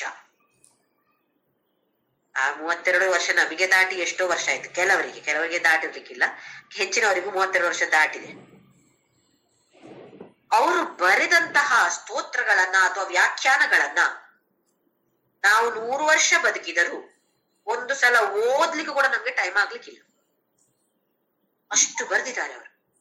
ಕಾಶಿ ಪಂಚಕ ಸಾ ಕಾಶಿಕಾಹಂ ನಿಜ ಬೋಧ ರೂಪಂ, ಕೊನೆಯಲ್ಲಿ ಬರುವಂತದ್ದು ಆ ಕಾಶಿ ನಾನು, ನಿಜ ಬೋಧ ರೂಪ, ಈ ಶುದ್ಧ ಚೈತನ್ಯದ ರೂಪವಾದ ಕಾಶಿಯೇ ನಾನು ಅಂತ ಹೇಳ್ತಿದ್ದಾರೆ ಶಂಕರಾಚಾರ್ಯರು. ಅದರಲ್ಲಿ ಏನಲ್ಲಿ ನಾನು ಕಾಶಿ ಅಂತ ಹೇಳಿದ್ರೆ, ಕಾಶ ಅಂತ ಹೇಳಿದ್ರೆ ಸಂಸ್ಕೃತದಲ್ಲಿ ಬೆಳಕು, ಪ್ರಕಾಶವಾಗಿರು. ಪ್ರಕಾಶ ಅಂದ್ರೆ ಏನು? ಪ್ರಕಾಶ, ಶೈನ್ ಆಗ್ತಾ ಇರೋದು. ಆ ಶೈನಿಂಗ್ ಬರ್ಬೇಕು ಅಂದ್ರೆ ಯಾವ ಲೈಟ್ ಬಿಡ್ಬೇಕಾಗಿಲ್ಲ. ನಮ್ಮ ದೇಹ ಕತ್ತಲೆಯಲ್ಲಿದ್ರೆ ಕಾಣಿಸತ್ತ? ಯಾರಿಗಾದ್ರೂ ಕಾಣಿಸೋದಿಲ್ಲ. ಸೂರ್ಯನ ಬೆಳಕು ಬೇಕು, ಇಲ್ಲ ವಿದ್ಯುತ್ ಶಕ್ತಿಯ ಲೈಟ್ ಬೇಕು. ನಮಗೆ ಯಾವುದೋ ಒಂದು ಲೈಟ್ ಬೇಕು, ಹಾಗಾದ್ರೆ ಮಾತ್ರ ಕಾಣಿಸೋದು. ಯಾಕೆ? ಅದಕ್ಕೆ ತನ್ನಿಂದ ತಾನಾಗಿಯೇ ಬೆಳಕು ಕೊಡುವಂತಹ ಶಕ್ತಿ ನಮ್ಮ ದೇಹಕ್ಕೆ ಇಲ್ಲ. ಆ ಚೇತನ ಹೇಗಿದೆ? ಇದು ತನ್ನಿಂದ ತಾನಾಗಿಯೇ ಸೆಲ್ಫ್ ಇಲ್ಯುಮೈನ್ ಅಂತ ಹೇಳ್ತೀವಿ ಇದನ್ನ. ತನ್ನಿಂದ ತಾನಾಗಿಯೇ ಪ್ರಕಾಶವಾಗಿದೆ, ಅದು ಬೆಳಕನ್ನ ಬೀರುವಂಥದ್ದು. ಅದಕ್ಕೆ ಕಾಶಿ ಅಂತ ಹೆಸರು. ನಮ್ಮ ಉತ್ತರ ಪ್ರದೇಶದಲ್ಲಿರುವಂತಹ ಕಾಶಿ ಜಾಗ ಪ್ರಪಂಚದಲ್ಲಿಯೇ ಅತ್ಯಂತ ಪವಿತ್ರವಾದ ಜಾಗ ಅಂತ ಲೆಕ್ಕ. ಅಂದ್ರೆ ಪ್ರತೀತಿ ನಮ್ಮ ಶಾಸ್ತ್ರದ ಪ್ರಕಾರ ತುಂಬಾ ವಯಸ್ಸಾದವರಿಗೆ ಬಹುಶಃ ಹೋಗ್ಲಿಕ್ಕೆ ಸಾಧ್ಯ ಆಗದೇ ಇರಬಹುದು, ಅಥವಾ ಬೇರೆ ಕಾರಣಗಳಿಂದ ನಮ್ಗೆ ಹೋಗ್ಲಿಕ್ಕೆ ಸಾಧ್ಯ ಆಗದೇ ಇರ್ಬೋದು. ಅಯ್ಯೋ ಕಾಶಿಗೆ ಹೋಗ್ಲಿಲ್ಲ ಅಂತ ದುಃಖದಲ್ಲಿರುವಂತಹ ಅಗತ್ಯವೇ ಇಲ್ಲ ಅಂತ ಹೇಳ್ತಿದ್ದಾರೆ ಶಂಕರಾಚಾರ್ಯರು. ಯಾಕೆ? ಕಾಶಿ ಇರೋದು ಇಲ್ಲಿಯೇ. ನಾನೇ ಕಾಶಿ. ನಾನು ಅಂತ ಹೇಳಿದ್ರೆ ದೇಹ ಅಲ್ಲ, ಮನಸ್ಸಲ್ಲ. ಇವಾಗ ನೋಡಿ, ನನ್ಗೆ ಸ್ವಲ್ಪ ಶೀತ ಆಗಿದೆ, ತಲೆನೋವಿದೆ ಅಂತ ಹೇಳಿದ್ರೆ ಏನ್ ಹೇಳ್ತೀವಿ ನಾವು? ಅಯ್ಯೋ ನಂಗೆ ತಲೆನೋವು, ನಂಗೆ ಶೀತ, ನಂಗೆ ಜ್ವರ. ಅಲ್ಲಿ ನಾನು ಅಂದ್ರೆ ಯಾರು? ನಂಗೆ ಅಂತ ಹೇಳಿದ್ರೆ ಯಾರು? ದೇಹ.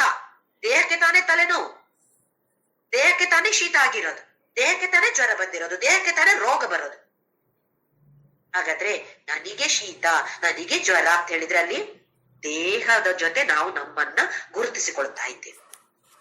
ಹಾಗೆಯೇ ನಂಗೆ ತುಂಬಾ ಬೇಜಾರು ಇವತ್ತು, ಅಥವಾ ನಂಗೆ ಭಾರಿ ಖುಷಿ ಇವತ್ತು.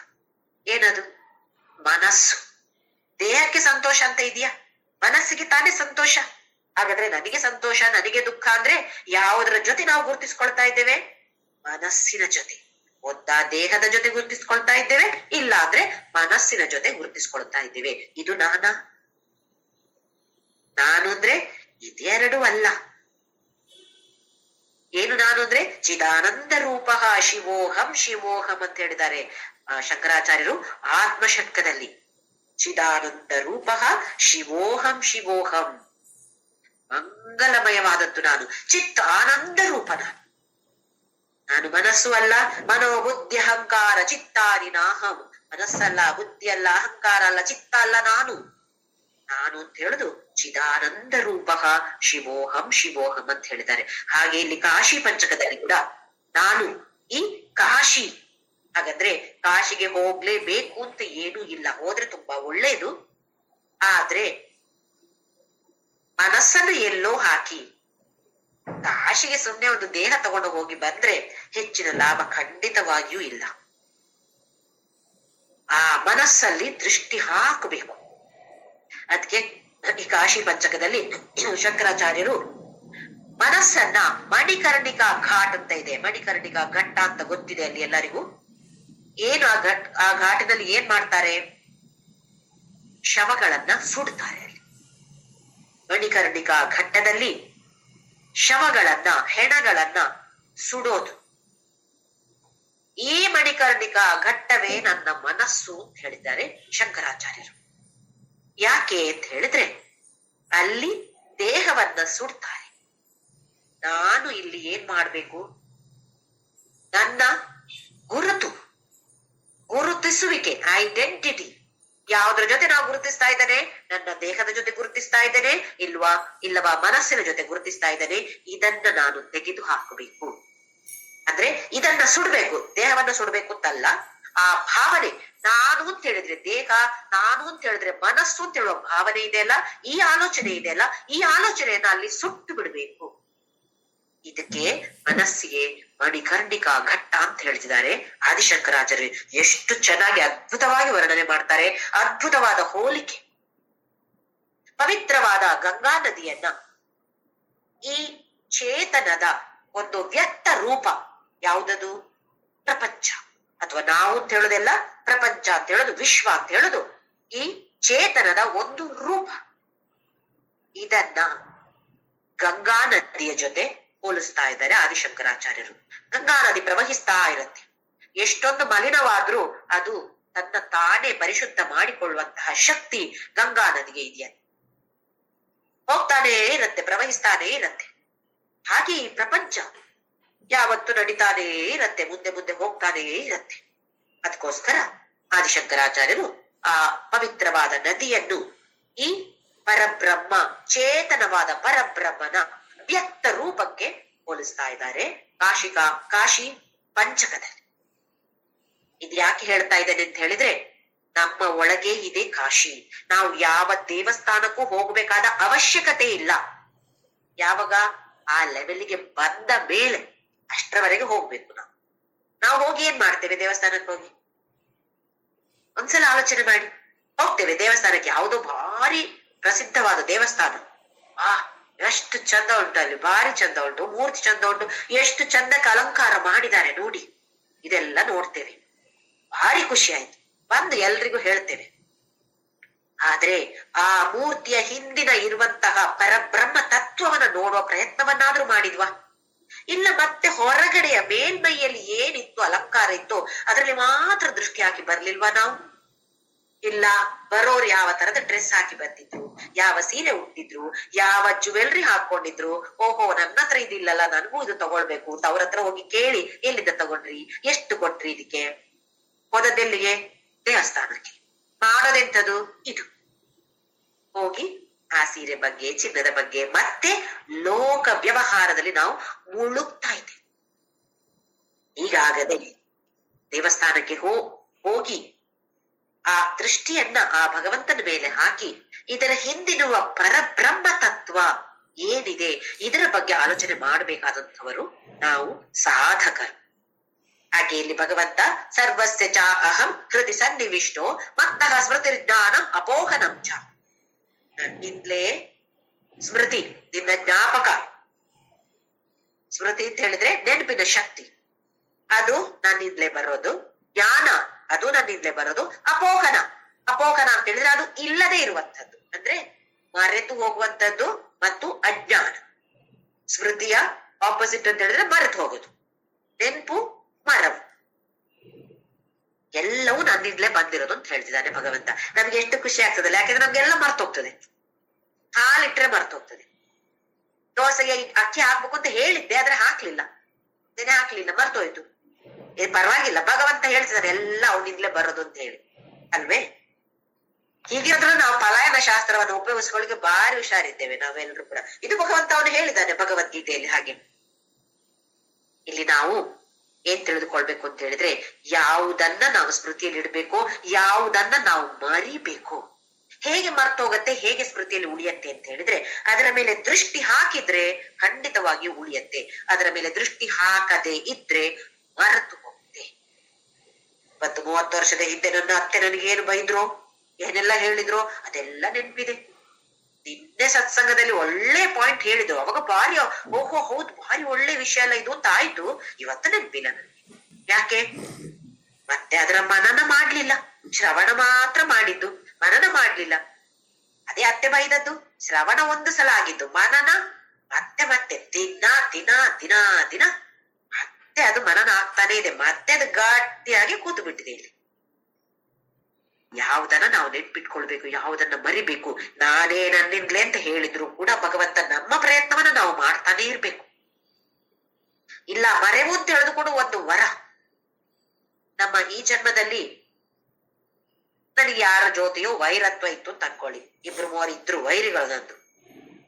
ಮುಂದಿನ ಜನ್ಮದಲ್ಲಿ ಅವರೇ ನನಗೆ ಮಕ್ಕಳಾಗಿ ಬರ್ತಾರೆ ಅಂತ ಅನ್ಕೊಳ್ಳಿ, ನನಗೆ ಅದಿನ್ನು ನೆನ್ಪಿದೆ.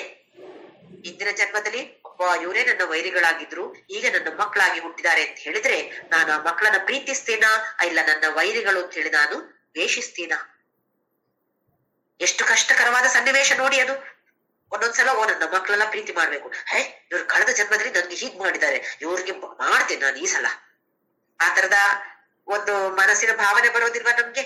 ಹಾಗಾದ್ರೆ ಮರೆವು ಅಂತ ಹೇಳೋದು ಕೂಡ ಆ ಭಗವಂತನ ಒಂದು ವರ. ಯಾವ್ದನ್ನ ಮರಿಬೇಕು, ಯಾವ್ದನ್ನ ನೆನ್ಪಿಟ್ಕೊಳ್ಬೇಕು, ಇದು ಮಾತ್ರ ನಮ್ಗೆ ಸ್ವಲ್ಪ ಸರಿಯಾಗಿ ಗೊತ್ತಿಲ್ಲ ಅಷ್ಟೇ. ಪ್ರಾಬ್ಲಮ್ ಬಂದಿದ್ದು ಅಲ್ಲಿ. ಬೇಡದನ್ನೆಲ್ಲ ನೆನ್ಪಲ್ಲಿ ಇಟ್ಕೊಂಡು ಬೇಕಾದದನ್ನೆಲ್ಲ ದೃಷ್ಟಿ ಹಾಕದೆ ಮರೆತು ಹೋಗಿ ಅಯ್ಯೋ ಮರೆತು ಹೋಯ್ತು ಅಂತ ಆಡ್ತಾ ಇರ್ತೀವಿ. ಆಮೇಲೆ ವೇದೈಶ್ಚ ಸರ್ವೈಹಿ ಅಹಮೇವ ವೇದ್ಯೋ. ಎಲ್ಲ ವೇದಗಳಲ್ಲಿಯೂ ಯಾರ ಬಗ್ಗೆ ಹೇಳಿದ್ದಾರೆ ಅರ್ಜುನ? ನನ್ನ ಬಗ್ಗೆ ಹೇಳಿದ್ದಾರೆ ಅರ್ಜುನ. ವೇದಗಳು, ವೇದವನ್ನ 2 ಭಾಗಗಳಾಗಿ ಮಾಡಿದ್ದಾರೆ. ವೇದ ಪೂರ್ವ ಭಾಗ, ವೇದ ಅಂತ ಭಾಗ. ವೇದ ಪೂರ್ವ ಭಾಗದಲ್ಲಿ ಸಗುಣ ಬ್ರಹ್ಮ ಉಪಾಸನೆಯ ಬಗ್ಗೆ ಬೇಕಾದಷ್ಟು ಸ್ತೋತ್ರ ಶ್ಲೋಕಗಳಿವೆ, ಮಂತ್ರಗಳಿವೆ. ವೇದಾಂತದಲ್ಲಿ ನಿರ್ಗುಣ ಬ್ರಹ್ಮ, ಗುಣವೇ ಇಲ್ಲದಂತಹ ಪರಬ್ರಹ್ಮನ ಬಗ್ಗೆ, ಸಗುಣವಾದ ಪರಬ್ರಹ್ಮನ ಬಗ್ಗೆ ವೇದ ಪೂರ್ವ ಭಾಗ ತಿಳಿಸಿಕೊಡುತ್ತೆ. ವೇದಾಂತ ನಿರ್ಗುಣ ಬ್ರಹ್ಮನ ಬಗ್ಗೆ ತಿಳಿಸಿಕೊಡುತ್ತೆ. ಅಂದ್ರೆ ವೇದ ಇಡೀ ನನ್ನ ಬಗ್ಗೆ ಹೇಳೋದು ಅರ್ಜುನ. ವೇದೈಶ್ಚ ಸರ್ವೈಹಿ ಅಹಮೇವ, ನನ್ನ ಬಗ್ಗೆ. ಆಮೇಲೆ ವೇದ್ಯ, ಎಂತೆಂತದೋ ವಿಷಯಗಳ ಬಗ್ಗೆ ನೀನು ಕಲ್ತ್ಕೊಳ್ತಾ ಇದೀಯ. ನಿಜವಾಗಿ ಕಲ್ತ್ಕೊಳ್ಬೇಕಾಗಿರುವಂತದ್ದು ನನ್ನ ಬಗ್ಗೆ. ವೇದ್ಯ, ತಿಳಿದುಕೊಳ್ಳಬೇಕಾದಂಥವನು ನಾನು. ಅಲ್ಲಿ ಕೋರ್ಸು ಇಲ್ಲಿ ಕೋರ್ಸ್ ಎಲ್ಲ ಮಾಡ್ತೀಯಲ್ಲ, ನನ್ನ ಬಗ್ಗೆ ನಾನು ತಿಳ್ಕೊಂಡ್ಯಾ? ಲೋಕ ವ್ಯವಹಾರಕ್ಕೆ ಬೇಕು, ಆದ್ರೆ ಮೋಕ್ಷ ಬೇಕು ಅಂತ ಇದ್ರೆ ಖಂಡಿತವಾಗಿ ಇದು ಅಗತ್ಯ. ವೇದಾಂತ ಕೃತ್, ವೇದ ರಚಿಸಿದ್ದಾರೆ ಅರ್ಜುನ? ಯಾರಿಗೂ ಗೊತ್ತಿಲ್ಲ ಯಾರು ರಚಿಸಿದ್ದಾರೆ ಅಂತ. ಅದು ನಾನು. ಭಗವಂತ ಹೇಳ್ತಿದ್ದಾನೆ ಅದರ ರಚನಾಕಾರ ಯಾರು? ನಾನೇ ಮಾಡಿರುವಂತದ್ದು. ಹಾಗೆಯೇ ವೇದವನ್ನ ತಿಳಿದುಕೊಂಡಿರೋರು ಯಾರು? ಅದು ಕೂಡ ನಾನೇ. ಹಾಗಾದ್ರೆ ವೇದದ ಸಾರ ಭಗವದ್ಗೀತಾ. ನಾವು ಕೂಡ ಸ್ವಲ್ಪ ಸ್ವಲ್ಪ ಭಗವದ್ಗೀತೆ ಈಗ ಅರ್ಥ ಮಾಡಿಕೊಂಡಿದ್ದೇವೆ ಅಂತ ಹೇಳಿದ್ರೆ ಯಾರು ನಾವೆಲ್ಲ? ಕೃಷ್ಣ ಹೇಳ್ತಿದ್ದಾನೆ ಅದು ನಾನು ಅಲ್ಲಿ ನಾನು ಅಂತ ಹೇಳಿದ್ರೆ ಎಲ್ರು ನಾನು ಅಂತ ಹಾಕೊಳ್ಳಿ. ನಾನು ಯಾರು? ನಾನು ಕೃಷ್ಣ. ಯಾಕೆ? ಕೃಷ್ಣ ಹಾಗೆ ಹೇಳಿದ್ದಾನೆ. ಸ್ವಲ್ಪ ವೇದ ಗೊತ್ತಿದ್ರೆ ಅದು ನಾನೇ ಅಂತ ಹೇಳಿದ್ರೆ ರಚನೆ ಮಾಡಿದ್ದು ನಾನೇ, ಕಲಿತುಕೊಳ್ಳುವವನು ಕೂಡ ನಾನೇ, ಎಲ್ಲವೂ ನಾನೇ ಅಂತ ಭಗವಂತ ಇಲ್ಲಿ ತಿಳಿಸಿಕೊಡ್ತಿದ್ದಾನೆ. ಮುಂದಿನ ಶ್ಲೋಕ. ದ್ವಾವಿಮೌ ಪುರುಷೌ ಲೋಕೆ ಕ್ಷರಶ್ಚಾಕ್ಷರ ಏವ ಚ ಕ್ಷರ ಸರ್ವಾಣಿ ಭೂತಾನಿ ಕೂಟಸ್ಥೋಕ್ಷರ ಉಚ್ಯತೆ. ಈ ಮುಂದಿನ 3 ಶ್ಲೋಕಗಳಲ್ಲಿ ಭಗವಂತ ಪುರುಷ 13ನೇ ಅಧ್ಯಾಯದಲ್ಲಿ ಪುರುಷ ಮತ್ತೆ ಪ್ರಕೃತಿ ನೋಡಿದೆವು ನಾವು. ಇಲ್ಲಿ ಆ ಪ್ರಕೃತಿಯನ್ನು ಕೂಡ ಪುರುಷ ಅಂತ ಭಗವಂತ ಕರೆದಿದ್ದಾನೆ. ದ್ವಾವಿಮೌ ಪುರುಷೌ ಲೋಕೆ, 2 ತರದ ಪುರುಷ ಈ ಲೋಕದಲ್ಲಿ ಇದೆ. ಏನೆಲ್ಲ ಅದು? ಕ್ಷರ ಅಕ್ಷರ. ಒಂದು ಕ್ಷರ ಪುರುಷ, ಇನ್ನೊಂದು ಅಕ್ಷರ ಪುರುಷ. ಏನು ಕ್ಷರ ಪುರುಷ ಅಂದ್ರೆ ನಮ್ಮ ಈ ದೇಹ. ಕ್ಷರ ಅಂತ ಹೇಳಿದ್ರೆ ನಾಶವಾಗುವಂತದ್ದು. ಈ ದೇಹ, ಇಂದ್ರಿಯ, ಮನಸ್ಸು, ಬುದ್ಧಿ ಅಥವಾ ಪ್ರಪಂಚ ಇದೆಲ್ಲವೂ ಕೂಡ ನಾಶವಾಗುವಂಥದ್ದು. ನಮ್ಗೆ ಗೊತ್ತಿದೆ, ಸ್ವಲ್ಪ ದಿನ ಇರುತ್ತೆ, ಆಮೇಲೆ ಈ ದೇಹ ಇರೋದಿಲ್ಲ. ಹಾಗಾದ್ರೆ ಇದು ಕ್ಷರ ಪುರುಷ. ಆ ಪ್ರಕೃತಿಯಿಂದ ಏನು ಹೇಳಿದಾನೋ ಭಗವಂತ 13ನೇ ಅಧ್ಯಾಯದಲ್ಲಿ, ಅದನ್ನ ಇವಾಗ ಕ್ಷರ ಮತ್ತೆ ಅಕ್ಷರ ಪುರುಷ ಅಂತ ವಿಭಾಗ ಮಾಡಿದ್ದಾನೆ. ಅಕ್ಷರ ಪುರುಷ ಅಂದ್ರೆ ಏನಾಗದ್ರೆ, ಕ್ಷರ ಪುರುಷ ಅಂದ್ರೆ ಅರ್ಥ ಆಯ್ತು, ದೇಹ, ಮನಸ್ಸು, ಬುದ್ಧಿ. ಯಾವಾಗ ನಾನು ಸತ್ತು ಹೋಗ್ತೇನೋ ಅವಾಗ ಇದೆಲ್ಲ ನಾಶ ಆಗತ್ತೆ. ಇದಕ್ಕೆ ಹೆಸರು ಕ್ಷರ ಪುರುಷ. ಅಕ್ಷರ ಪುರುಷ ಅಂತ ಹೇಳಿದ್ರೆ ಏನು? ಅಕ್ಷರ ಅಂತ ಹೇಳಿದ್ರೆ ನಾಶ ಇಲ್ಲದಂತದ್ದು. ಅಂದ್ರೆ ಈ ಸೂಕ್ಷ್ಮ ಶರೀರವನ್ನು ತಗೊಂಡು ನಾವು ಈ ದೇಹ ಮರಣಗೊಂಡಾಗ, ದೇಹ ಮರಣ ಆಗೋದು ಅಂತ ಹೇಳಿದ್ರೆ ಏನು? ನಮ್ಮ ಪ್ರಾರಬ್ಧ ಕರ್ಮಗಳು ಸೊನ್ನೆಯಾದಾಗ ಸೂಕ್ಷ್ಮ ಶರೀರ ಸ್ಥೂಲ ಶರೀರದಿಂದ ಬೇರ್ಪಡೆಗೊಂಡು ಮುಂದಕ್ಕೆ ಪ್ರಯಾಣ ಮಾಡತ್ತೆ. ಇನ್ನೊಂದು ಹೊಸ ದೇಹ ಸಿಗತ್ತೆ. ಆ ಹೊಸ ದೇಹದಲ್ಲಿ ಹೋಗಿ ಮತ್ತೆ ಪುನಃ ಬಾಕ್ಸ್ ಎಲ್ಲ ಓಪನ್ ಮಾಡಿ ಮತ್ತೆ ಬಿಸಿನೆಸ್ ಶುರು ಮಾಡತ್ತೆ. ಮತ್ತೆ ಸ್ವಲ್ಪ ವರ್ಷಗಳಾದ ಮತ್ತೆ ಆ ದೇಹವನ್ನು ಬಿಟ್ಟು ಆ ಸೂಕ್ಷ್ಮ ಶರೀರದ ಜೊತೆ ಮುಂದಕ್ಕೆ ಹೋಗತ್ತೆ. ಎಷ್ಟು ಸಮಯ ಹೀಗೆ ಹೋಗೋದು? ಇದೇ ಸೂಕ್ಷ್ಮ ಶರೀರವನ್ನು ಹೊತ್ತುಕೊಂಡು ನಾವು ಮುಂದಿನ ಪ್ರಳಯದವರೆಗೆ ಹೋಗ್ತಾ ಇರ್ತೇವೆ. ಯಾವಾಗ ಪ್ರಳಯ ಬಂತೋ ಆಗ ಈ ಸೂಕ್ಷ್ಮ ಶರೀರ ಈ ವ್ಯಕ್ತ ರೂಪದಿಂದ ಅವ್ಯಕ್ತ ರೂಪಕ್ಕೆ ಹೋಗತ್ತೆ. ರೂಪ ಮಾತ್ರ ಬದಲಾವಣೆ ಆಗೋದು. ರೂಪ ಬದಲಾವಣೆ ಆಗೋದು ಅಂತ ಹೇಳಿದ್ರೆ ಬೀಜ ರೂಪದಲ್ಲಿ. ಈಗ ಒಂದು ಸಸಿ ಆಗಿತ್ತು, ಅದು ಇವಾಗ ಬೀಜ ರೂಪದಲ್ಲಿ ಹೋಗಿ ಅಲ್ಲಿ ಕುತ್ಕೊಳ್ಳುತ್ತೆ. ಯಾವಾಗ? ಪ್ರಳಯ ಆದಾಗ. ಸೃಷ್ಟಿಯಿಂದ ಶುರುವಾಗಿ ಪ್ರಳಯದವರೆಗೆ ದೇಹ ಬೇರೆ ಬೇರೆ ಬೇರೆ ಬೇರೆ ದೇಹದಲ್ಲಿ ಹೋಗ್ತಾ ಇರ್ತೇವೆ. ಆದ್ರೆ ಸೂಕ್ಷ್ಮ ಶರೀರ ಒಂದೇ ಸೂಕ್ಷ್ಮ ಶರೀರ, ಇದನ್ನೇ ತಕೊಂಡು ಮುಂದೆ ಹೋಗೋದು. ಹಾಗಾದ್ರೆ ಆ ಸೂಕ್ಷ್ಮ ಶರೀರವನ್ನ ಇಂಪ್ರೂವ್ ಮಾಡಿಕೊಳ್ಳೇಬೇಕು. ಪ್ರತಿ ಸಲ ಇಂಪ್ರೂವ್ ಮಾಡಿಕೊಂಡು ಮುಂದೆ ಮುಂದೆ ಮುಂದೆ ಮುಂದೆ ಹೋಗಿ ಒಂದಲ್ಲ ಒಂದು ಜನ್ಮದಲ್ಲಿ ನಂಗೆ ಮೋಕ್ಷ ಸಿಗ್ಬೇಕು, ಪರಮಾತ್ಮನನ್ನ ಸೇರ್ಬೇಕು ಅಂತ ಹೇಳುವ ಭಾವನೆ ಇರ್ಬೇಕು. ಈ ಸೂಕ್ಷ್ಮ ಶರೀರ ಪ್ರಳಯ ಬಂದಾಗ ಮತ್ತೆ ರೂಪ ಬದಲಾಗತ್ತೆ, ಬೀಜ ರೂಪಕ್ಕೆ ಹೋಗತ್ತೆ. ಇದನ್ನ ಭಗವಂತ ಅಕ್ಷರ ಪುರುಷ ಅಂತ ಕರೆದಿದ್ದಾನೆ. ಅರ್ಥ ಆಗತ್ತೆ ಅಂತ ಅನ್ಕೊಳ್ತಾ ಇದ್ದೀನಿ.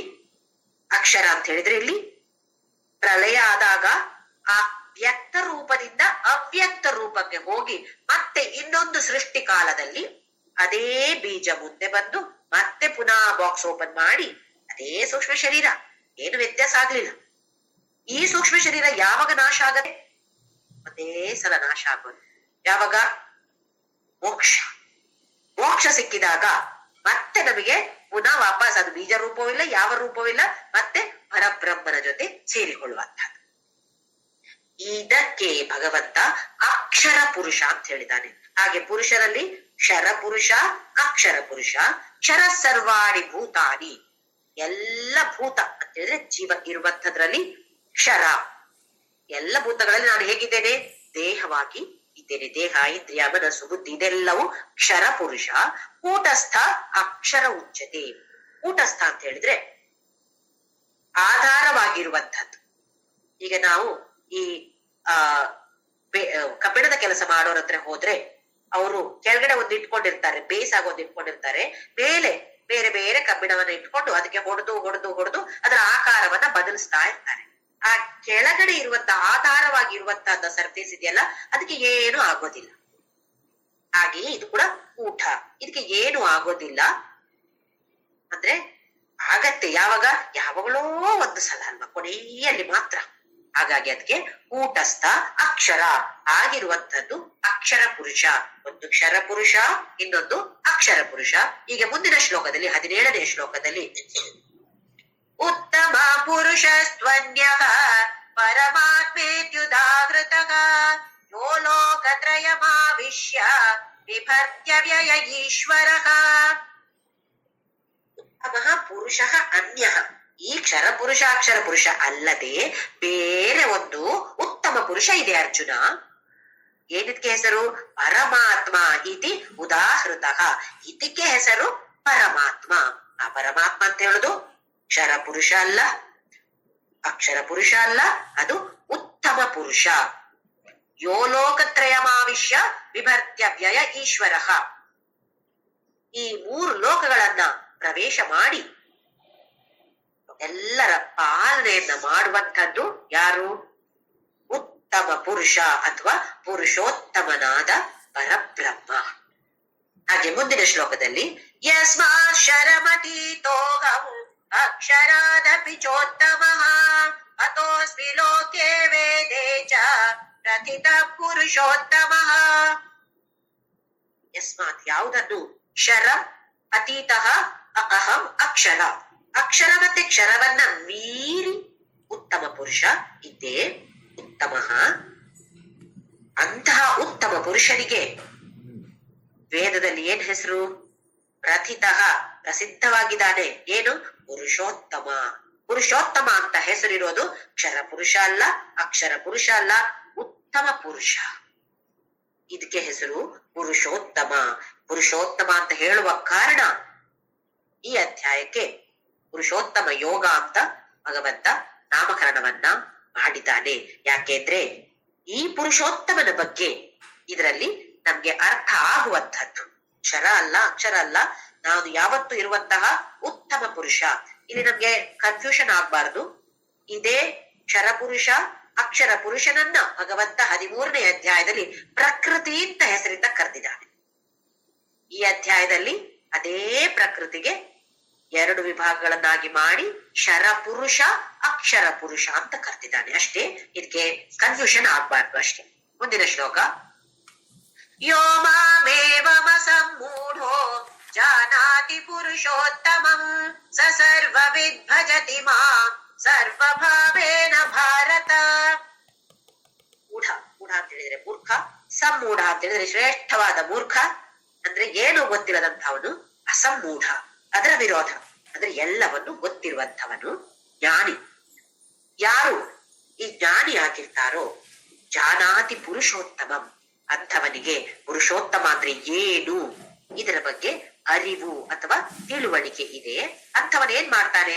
ಸ ಸರ್ವವಿದ್ ಭಜತಿ ಮಾಂ ಸರ್ವಭಾವೇನ ಭಾರತ. ಅಂಥವನು ನನ್ನನ್ನ ಭಜಿಸ್ತಾನೆ. ಭಜಿಸ್ತಾನೆ ಅಂದ್ರೆ ಬರೇ ಭಜನೆ ಮಾಡ್ತಾನೆ ಅಂತಲ್ಲ, ಪೂಜಿಸ್ತಾನೆ. ಯಾವ ಭಾವದಿಂದ ಪೂಜಿಸ್ತಾನೆ?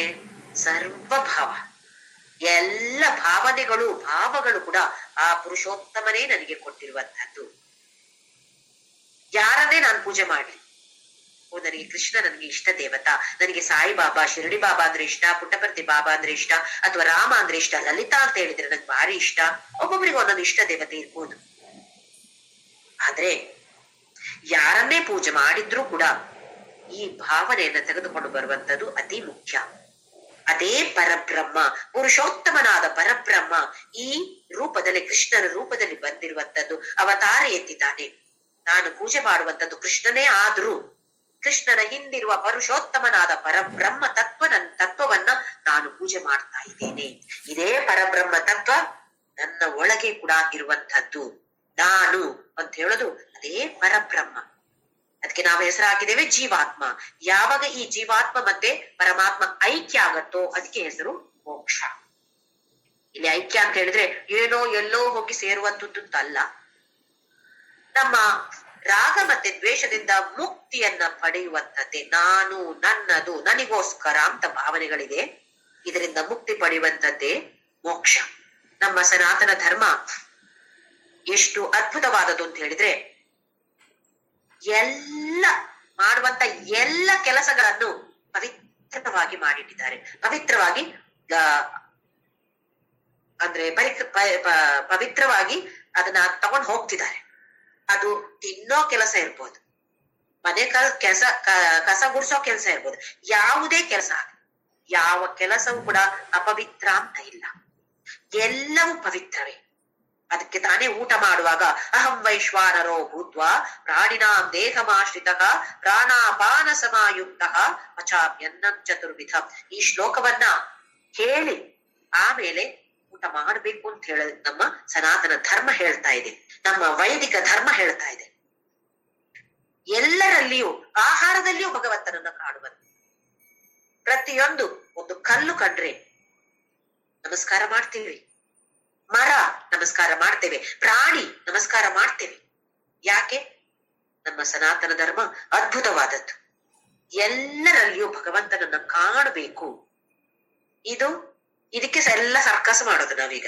ಆ ಶ್ಲೋಕ ಈ ಶ್ಲೋಕ ಎಲ್ಲ ಹೇಳೋದು ಯಾಕೆ? ಈ ತರದ ಭಾವನೆ ನಮ್ಮಲ್ಲಿ ಬರಬೇಕು, ಮನಸ್ಸು ಆ ತರ ತಯಾರಾಗ್ಬೇಕು. ಅದಕ್ಕೆ ಅನ್ನಪೂರ್ಣ ಸ್ತೋತ್ರದಲ್ಲಿ ಶಂಕರಾಚಾರ್ಯರು ಭಿಕ್ಷಾ ದೇಹಿ ಕೃಪಾವಲಂಬನಕರಿ ಮಾತಾ ಅನ್ನಪೂರ್ಣೇಶ್ವರಿ ಅಂತ ಹೇಳಿದ್ದಾರೆ. ಆಮೇಲೆ ಅನ್ನಪೂರ್ಣೆ ಸದಾ ಪೂರ್ಣೆ ಶಂಕರ ಪ್ರಾಣವಲ್ಲಭೆ ಜ್ಞಾನ ವೈರಾಗ್ಯ ಸಿದ್ಧ್ಯರ್ಥಂ ಭಿಕ್ಷಾಂ ದೇಹಿ ಚ ಪಾರ್ವತಿ ಅಂತ ಹೇಳ್ತಾರೆ. ಯಾವುದಕ್ಕೆ ಬೇಕಾಗಿ ಭಿಕ್ಷೆ ಕೇಳ್ತಾ ಇದ್ದಾರೆ ಶಂಕರಾಚಾರ್ಯರು? ಆಹಾರಕ್ಕಲ್ಲ, ಹೊಟ್ಟೆಯ ಆಹಾರಕ್ಕಾದ್ರೂ ಕೂಡ ಅದರಲ್ಲಿ ಬೇಕಾಗಿರೋದು ಏನು? ಜ್ಞಾನ ಮತ್ತೆ ವೈರಾಗ್ಯ. ನೋಡಿ ಯಾವುದಕ್ಕೆ ಪ್ರಾಮುಖ್ಯತೆಯನ್ನು ಕೊಡ್ತಾ ಇದ್ದಾರೆ. ಹಸಿವನ್ನ ನೀಗಿಸುತ್ತೆ ಆಹಾರ. ಹೌದು, ಆಹಾರ ಬೇಕು, ದೇಹಕ್ಕೆ ಆಹಾರ ಬೇಕು. ಆದ್ರೆ ದೇಹದ ಈ ಒಂದು ಹಸಿವನ್ನ ನೀಗಿಸೋಕ್ಕೋಸ್ಕರ ಮಾತ್ರವೇ ಕೇಳ್ತಾ ಇಲ್ಲ ಭಿಕ್ಷೆ. ಹೇಳ್ತಾ ಇರೋದು ಜ್ಞಾನ ಮತ್ತೆ ವೈರಾಗ್ಯ ಸಿದ್ಧಿ ಆಗಬೇಕು. ತೆಗೆದುಕೊಳ್ಳುವ ಊಟವೂ ಕೂಡ ಖಂಡಿತವಾಗಿ ಇದಕ್ಕೆ ಸಹಕಾರವನ್ನ ಕೊಡತ್ತೆ. ಯಾವಾಗ? ಆ ತರ ಭಾವನೆಯಿಂದ ಮಾಡಿದಾಗ. ನಾವ್ ಯಾವ ತರ ಭಾವನೆಯಿಂದ ಊಟ ಮಾಡ್ತೇವೆ? ಓ, ಇವತ್ತಿದು ಸಾಂಬಾರ್ ಭಾರಿ ಒಳ್ಳೇದು, ಬಿಸಿಬೇಳೆ ಬಾತ್ ಇವತ್ತು ಎಷ್ಟು ಖಾರ, ಎಷ್ಟು ಚೆನ್ನಾಗಿದೆ. ನಮ್ಮ ನಾಲಿಗೆಯ ಆ ತೀಟೆಯನ್ನ ತೀರ್ಸಕ್ಕೋಸ್ಕರ ಊಟವನ್ನ ಮಾಡ್ತಾ ಇದ್ದೇವೆ. ಊಟ ಮಾಡ್ತಾ ಮಾಡ್ತಾ ಅಲ್ಲಿ ಟಿವಿ ನಡೀತಾ ಇರತ್ತೆ, ಅಲ್ಲಿ ನ್ಯೂಸ್ ನಡೀತಾ ಇರತ್ತೆ. ಯಾರ್ಯಾರನ್ನು ರೇಪ್ ಮಾಡಿದ್ರು, ಅಲ್ಲಿ ಹಾಗೆ ಇಲೆಕ್ಷನ್ ಅಲ್ಲಿ ಹೀಗೆ ಗಲಾಟೆ ಆಯ್ತು, ಇದು ಗಲಾಟೆ ಆಯ್ತು, ಅಲ್ಲಿ ಅವ್ರು ಹಾಗೆ ಹೇಳಿದ್ರು. ಈ ತರದನ್ನೇ ನೋಡ್ತಾ ನೋಡ್ತಾ ನೋಡ್ತಾ ಆಹಾರಕ್ಕೆ ಕೊಟ್ರೆ ಜ್ಞಾನ ವೈರಾಗ್ಯ ಸಿದ್ಧಿ ಆಗೋ ಚಾನ್ಸ್ ಆದ್ರೂ ಇದೆಯಾ? ನಮ್ಮ ದೇಹವು ಹಾಳು, ಆರೋಗ್ಯವು ಹಾಳು, ಜ್ಞಾನ ವೈರಾಗ್ಯದ ಸುದ್ದಿ ಬಿಡಿ. ಹಾಗಾದ್ರೆ ಯಾವ ತರದಲ್ಲಿ ಅದನ್ನ ಪವಿತ್ರವಾಗಿ ಮಾಡುವಂಥದ್ದು ನಮ್ಮ ಕೈಯಲ್ಲಿದೆ.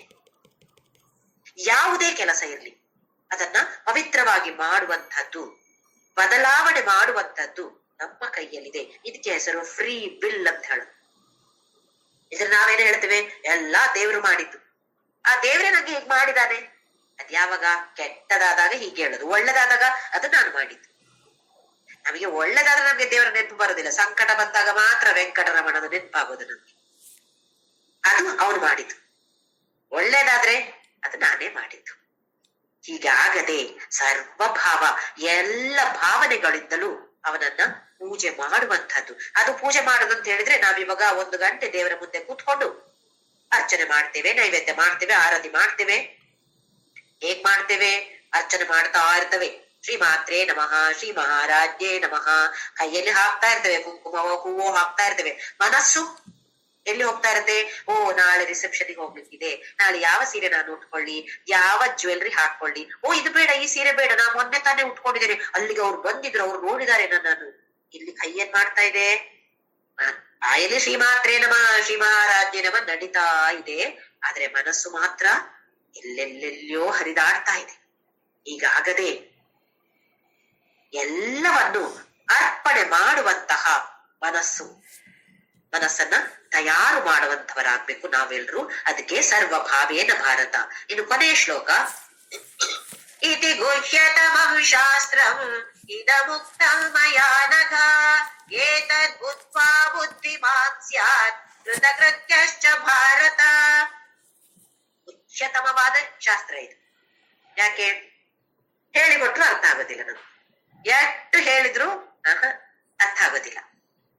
ಕೆಲವು ಶಾಲೆಗಳಲ್ಲಿ ಈ ತರ ಒಂದು ಇದಿದೆಯಂತೆ, ಪರೀಕ್ಷೆ ದಿನ ಪರೀಕ್ಷೆ ಪ್ರಶ್ನೆ ಪೇಪರ್ ಕೊಡ್ತಾರೆ, ಆಮೇಲೆ ಮಕ್ಕಳಿಗೆ ಆ ಪಠ್ಯ ಪುಸ್ತಕ ಕೂಡ ಕೊಡ್ತಾರೆ, ಟೆಕ್ಸ್ಟ್ ಬುಕ್ ಕೂಡ ಕೊಟ್ಟು ಬಿಡ್ತಾರಂತೆ. ಅದರಿಂದ ನೋಡಿ ನೋಡಿ ಅವ್ರು ಬರಿಬಹುದು. ಅವ್ರಿಗೆ ಯಾವ ಪ್ರಶ್ನೆಗೆ ಯಾವ ಉತ್ತರ ಎಲ್ಲಿದೆ ಅಂತಲೂ ಗೊತ್ತಿಲ್ಲ, ಅಂತ ಮೂರ್ಖರ ಮಕ್ಕಳು. ಕೇಳಿದ್ರೆ ನಮ್ಗೆ ನಗು ಬರುತ್ತೆ. ಅಯ್ಯೋ, ಈ ತರದ ಮಕ್ಕಳು ಕೂಡ ಇರ್ತಾರ? ನಾವು ಅದೇ ಜಾತಿಯಲ್ಲಿದ್ದೇವೆ. ಎಷ್ಟು ಭಗವಂತ ಹೀಗೆ ಮತ್ತೆ ಮತ್ತೆ ಮತ್ತೆ ಮತ್ತೆ ಒತ್ತಿ ಒತ್ತಿ ಹೇಳ್ತಾ ಇದ್ದಾನೆ. ನಾವು ತಲೆ ಆಡಿಸ್ತೇವೆ, ಭಾರಿ ಒಳ್ಳೇದಿದೆ ಭಾರಿ ಒಳ್ಳೇದಿದೆ ಅಂತ ಹೇಳಿ.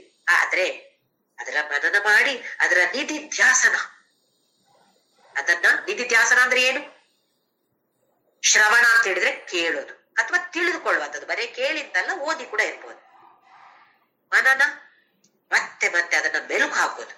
ಓಹೋ, ಈ ಪಾಯಿಂಟ್ ಭಾರಿ ಚೆನ್ನಾಗಿದೆ, ಹೌದು ಹೌದು, ಮತ್ತೆ ಮತ್ತೆ ಅದನ್ನ ನಾವು ಮೆಲುಕು ಹಾಕಿಕೊಳ್ಳುವಂತಹದ್ದು. ನಿಧಿಧ್ಯಾಸನ ಅಂತ ಹೇಳಿದ್ರೆ ಅದನ್ನ ನಮ್ಮ ಜೀವನದಲ್ಲಿ ಅಳವಡಿಸಿಕೊಳ್ಳುವಂಥದ್ದು, ಆಚರಣೆಯಲ್ಲಿ ತರುವಂಥದ್ದು. ಇದಕ್ಕೆ ಹೆಸರು ನಿಧಿಧ್ಯಾಸನ. ಜ್ಞಾನ ಯೋಗ ಅಂತ ಹೇಳಿದ್ರೆ ಶ್ರವಣ, ಮನನ, ನಿಧಿಧ್ಯಾಸನ. ಇಲ್ಲ ನಾನು ಪೂಜೆ ಮಾಡಿಕೊಂಡು ಕೂತ್ಕೊಳ್ತೇನೆ ಅಂತ ಪರವಾಗಿಲ್ಲ, ಕೂತ್ಕೊಳ್ಬಹುದು. ಮನಸ್ಸದ್ರಲ್ಲಿ ಹಾಕಿದ್ರೆ ಸಾಕು, ಅದು ಪರವಾಗಿಲ್ಲ. ಆದ್ರೆ ಜ್ಞಾನ ಇದ್ರೆ ಮಾತ್ರ ಮೋಕ್ಷ ಅಂತ ಹೇಳತ್ತೆ ನಮ್ಮ ಶಾಸ್ತ್ರಗಳು, ವೇದಗಳು. ಹಾಗಾಗಿ ಇದು ಎಷ್ಟೇ ತರದ ರಹಸ್ಯವಾಗಿರ್ಲಿ, ನಾನಿಂದ ನನ್ನ ಜೀವನದಲ್ಲಿ ಅಳವಡಿಸಿಕೊಳ್ತೇನೆ, ಖಂಡಿತವಾಗಿ ನನ್ಗೆ ರಹಸ್ಯ ಆಗಿ ಉಳಿಯೋದಿಲ್ಲ ಇದು ಅಂತ ಹೇಳೋ ಭಾವನೆಯಿಂದ ನಾವೆಲ್ಲರೂ ಮುಂದೆ ಹೋಗ್ಬೇಕು. ಹೇಳಿ, ಇತಿ ಗುಹ್ಯತಮ ಶಾಸ್ತ್ರ ಇದ ಮುಕ್ತ ಭಯಾನಘ. ಅಘ ಅಂತ ಹೇಳಿದ್ರೆ ಪಾಪ, ಪಾಪ ಮಾಡಿರುವಂತದ್ದು. ಅನಘ ಅಂತ ಹೇಳಿದ್ರೆ ಪಾಪ ಮಾಡದೇ ಇರುವಂತದ್ದು. ಅರ್ಜುನ, ನೀನು ಪಾಪವನ್ನ ಮಾಡ್ಲಿಲ್ಲ. ಇಂತಹ ಒಂದು ರಹಸ್ಯವನ್ನ ನನಗೆ ನಾನು ಹೇಳಿದ್ದೇನೆ. ಯಾಕೆ? 2ನೇ ಅಧ್ಯಾಯದಲ್ಲಿ 7ನೇ ಶ್ಲೋಕದಲ್ಲಿ ಶಿಷ್ಯಸ್ತೇಹಂ ಶಾದಿ ಮಾಂ ತ್ವಾಂ ಪ್ರಪನ್ನಂ ಅಂತ ಹೇಳ್ದ ಅರ್ಜುನ. ಕೃಷ್ಣ, ಇಷ್ಟರವರೆಗೆ ನಿನ್ನನ್ನು ಕೃಷ್ಣ ಕೃಷ್ಣ ಅಂತ ಹೇಳ್ತಾ ಇದ್ದೆ, ನನ್ನ ಭಾವ ಅಂತ ತಿಳ್ಕೊಂಡಿದ್ದೆ, ನನ್ನ ಗೆಳೆಯ ಅಂತ ಅನ್ಕೊಂಡಿದ್ದೆ. ಆದ್ರೆ ಈಗ ನೀನೇ ನನಗೆ ಗುರು, ನಾನು ನಿನ್ನ ಶಿಷ್ಯ, ನನಗೆ ಇದರ ವಿಚಾರವನ್ನ ಸರಿಯಾಗಿ ತಿಳಿಸಿಕೊಡು ಅಂತ ನೀನು ಹೇಳಿದ್ಯಲ್ಲ ಅರ್ಜುನ. ಅದಕ್ಕೋಸ್ಕರ ಎಷ್ಟು ರಹಸ್ಯ, ಟಾಪ್ ಸೀಕ್ರೆಟ್ ಆದ್ರೂ ಕೂಡ ನಿನ್ಗೆ ನಾನು ಇದನ್ನ ವಿವರಿಸ್ತಾ ಇದ್ದೇನೆ. ಏತದ್ ಬುದ್ಧ್ವಾ ಬುದ್ಧಿಮಾನ್ ಸ್ಯಾತ್. ಇದನ್ನ ಅರ್ಥ ಮಾಡಿಕೊಂಡು ಬುದ್ಧಿವಂತನಾಗು. ಬುದ್ಧಿಮಾನ್ ಸ್ಯಾತ್ ಕೃತಕೃತ್ಯಶ್ಚ ಭಾರತ. ಧನ್ಯದ ಕೃತಕೃತ್ಯ ಆಗೋದು ಅಂತ ಹೇಳಿದ್ರೆ ಒಂದು ಕೃತಾರ್ಥನಾಗುವಂಥದ್ದು, ಧನ್ಯತಾ ಭಾವ ಅಂತ ಹೇಳ್ತೀವಿ ನಾವು. ಯಾವಾಗ ನಾವು ಒಳ್ಳೆಯ ಮನಸ್ಸಿನಿಂದ ಒಂದು ಕೆಲಸ ಮಾಡಿದ್ರೆ ಅದರ ಫಲ ಹೇಗೆ ಇರ್ಲಿ, ಮಾಡಿದ ಒಂದು ಕೃತಾರ್ಥತೆ ನಮಗಿರುತ್ತೆ, ಒಂದು ಧನ್ಯತಾ ಭಾವ ಇರುತ್ತೆ. ಆ ಭಾವ ನಿನಗೆ ಸಿಗತ್ತೆ ಅರ್ಜುನ. ಯಾವಾಗ ಇಂತಹ ರಹಸ್ಯವನ್ನ ತಿಳಿದುಕೊಂಡು ಬುದ್ಧಿವಂತನಾಗಿ ಅದನ್ನ ಆಚರಣೆಯಲ್ಲಿ ತಂದುಕೊಂಡಾಗ ಧನ್ಯತಾ ಭಾವ, ನೀನು ಕೃತಾರ್ಥನಾಗ್ತೀಯ ಅರ್ಜುನ ಅಂತ ಹೇಳಿ ಭಗವಂತ ಅದ್ಭುತವಾಗಿ ಪುರುಷೋತ್ತಮ ಯೋಗವನ್ನ, ಅತ್ಯಂತ ರಹಸ್ಯವನ್ನ ನಮಗೆ ಓಪನ್ ಸೀಕ್ರೆಟ್ ಅಂತ ಹೇಳ್ತೀವಲ್ಲ, ಹಾಗೆ ಅದ್ಭುತವಾಗಿ ವರ್ಣನೆ ಮಾಡಿದ್ದಾನೆ. ನಮಗೆಲ್ರಿಗೂ ನಾವೆಲ್ಲರೂ ತಿಳಿದುಕೊಳ್ಳಬೇಕಾದಂತ ವಿಚಾರ. ಅದರಲ್ಲಿ 3 ಶ್ಲೋಕಗಳು ತುಂಬಾ ಪ್ರಾಮುಖ್ಯತೆಯನ್ನು ಕೊಡಬೇಕು, ಅರ್ಥ ಮಾಡಿಕೊಳ್ಬೇಕು. ಸುಮ್ನೆ ಓದಿದ್ರೆ ನಮ್ಗೇನು ಅರ್ಥ ಆಗೋದಿಲ್ಲ. ಭಗವದ್ಗೀತೆ ಓದೋದು ತಪ್ಪು ಅಂತ ಹೇಳ್ತಾ ಇಲ್ಲ, ಕಂಠಪಾಡು ಮಾಡೋದು ತಪ್ಪು ಅಂತ ಹೇಳ್ತಾ ಇಲ್ಲ, ಖಂಡಿತವಾಗಿಯೂ ಮಾಡಬೇಕು. ಆದ್ರೆ ಅದರ ಜೊತೆ ಸ್ವಲ್ಪವಾಗಿ ಅದರ ಅರ್ಥವನ್ನ ಓದಿ ತಿಳಿದುಕೊಂಡು, ಇಲ್ಲ ಕೇಳಿ ತಿಳಿದುಕೊಂಡು, ಮನನ ಮಾಡಿಕೊಂಡು ಅದನ್ನ ನಿಧಿಧ್ಯಾಸನ ನಮ್ಮ ಜೀವನದಲ್ಲಿ ಅಳವಡಿಸಿಕೊಳ್ಬೇಕು, ಆಚರಣೆಯಲ್ಲಿ ತಂದುಕೊಳ್ಳುವಂಥದ್ದು ತುಂಬಾ ತುಂಬಾ ಮುಖ್ಯ.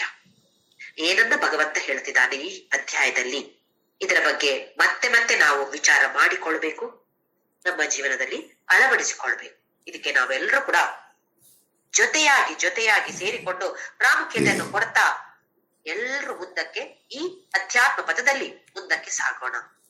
ಇದಕ್ಕೆಲ್ಲದಕ್ಕೂ ಬೇಕಾಗಿರುವಂತಹದ್ದು ನಾಮಸ್ಮರಣೆ. ಯಾವತ್ತು ಕೂಡ ನಾಮಸ್ಮರಣೆ ಬಿಡ್ಲೇಬಾರ್ದು. ಅದು ಏನೇ ಕೆಲಸ ಮಾಡ್ತಾ ಇರ್ಲಿ, ಮನಸ್ಸು ಎಲ್ಲೂ ಹೋಗ್ಲಿ ಪರವಾಗಿಲ್ಲ, ಹೋಗದೆ ಇದ್ರೆ ಒಳ್ಳೇದು, ಹೋದ್ರೂ ಪರವಾಗಿಲ್ಲ, ನಾಮಸ್ಮರಣೆ ಖಂಡಿತವಾಗಿಯೂ ಮಾಡ್ತಾ ಮಾಡ್ತಾ ಮಾಡ್ತಾ ಖಂಡಿತವಾಗಿಯೂ ಈ ಅಧ್ಯಾತ್ಮ ಪಥದಲ್ಲಿ ನಾವೆಲ್ಲರೂ ರಾಕೆಟ್ನ ಹಾಗೆ ಮುಂದಕ್ಕೆ ಖಂಡಿತ ಹೋಗ್ತೀವಿ. ಹೀಗೆ ನಮ್ಗೆ ಹೇಳಿದಾನೆ ಭಗವಂತ, ನನ್ನ ಗುರುವಾಗಿರುವ ಪಪ್ಪ ಸ್ವಾಮಿ ರಾಮದಾಸ್. ಓಂ ಶ್ರೀರಾಮ್ ಜಯ ರಾಮ್.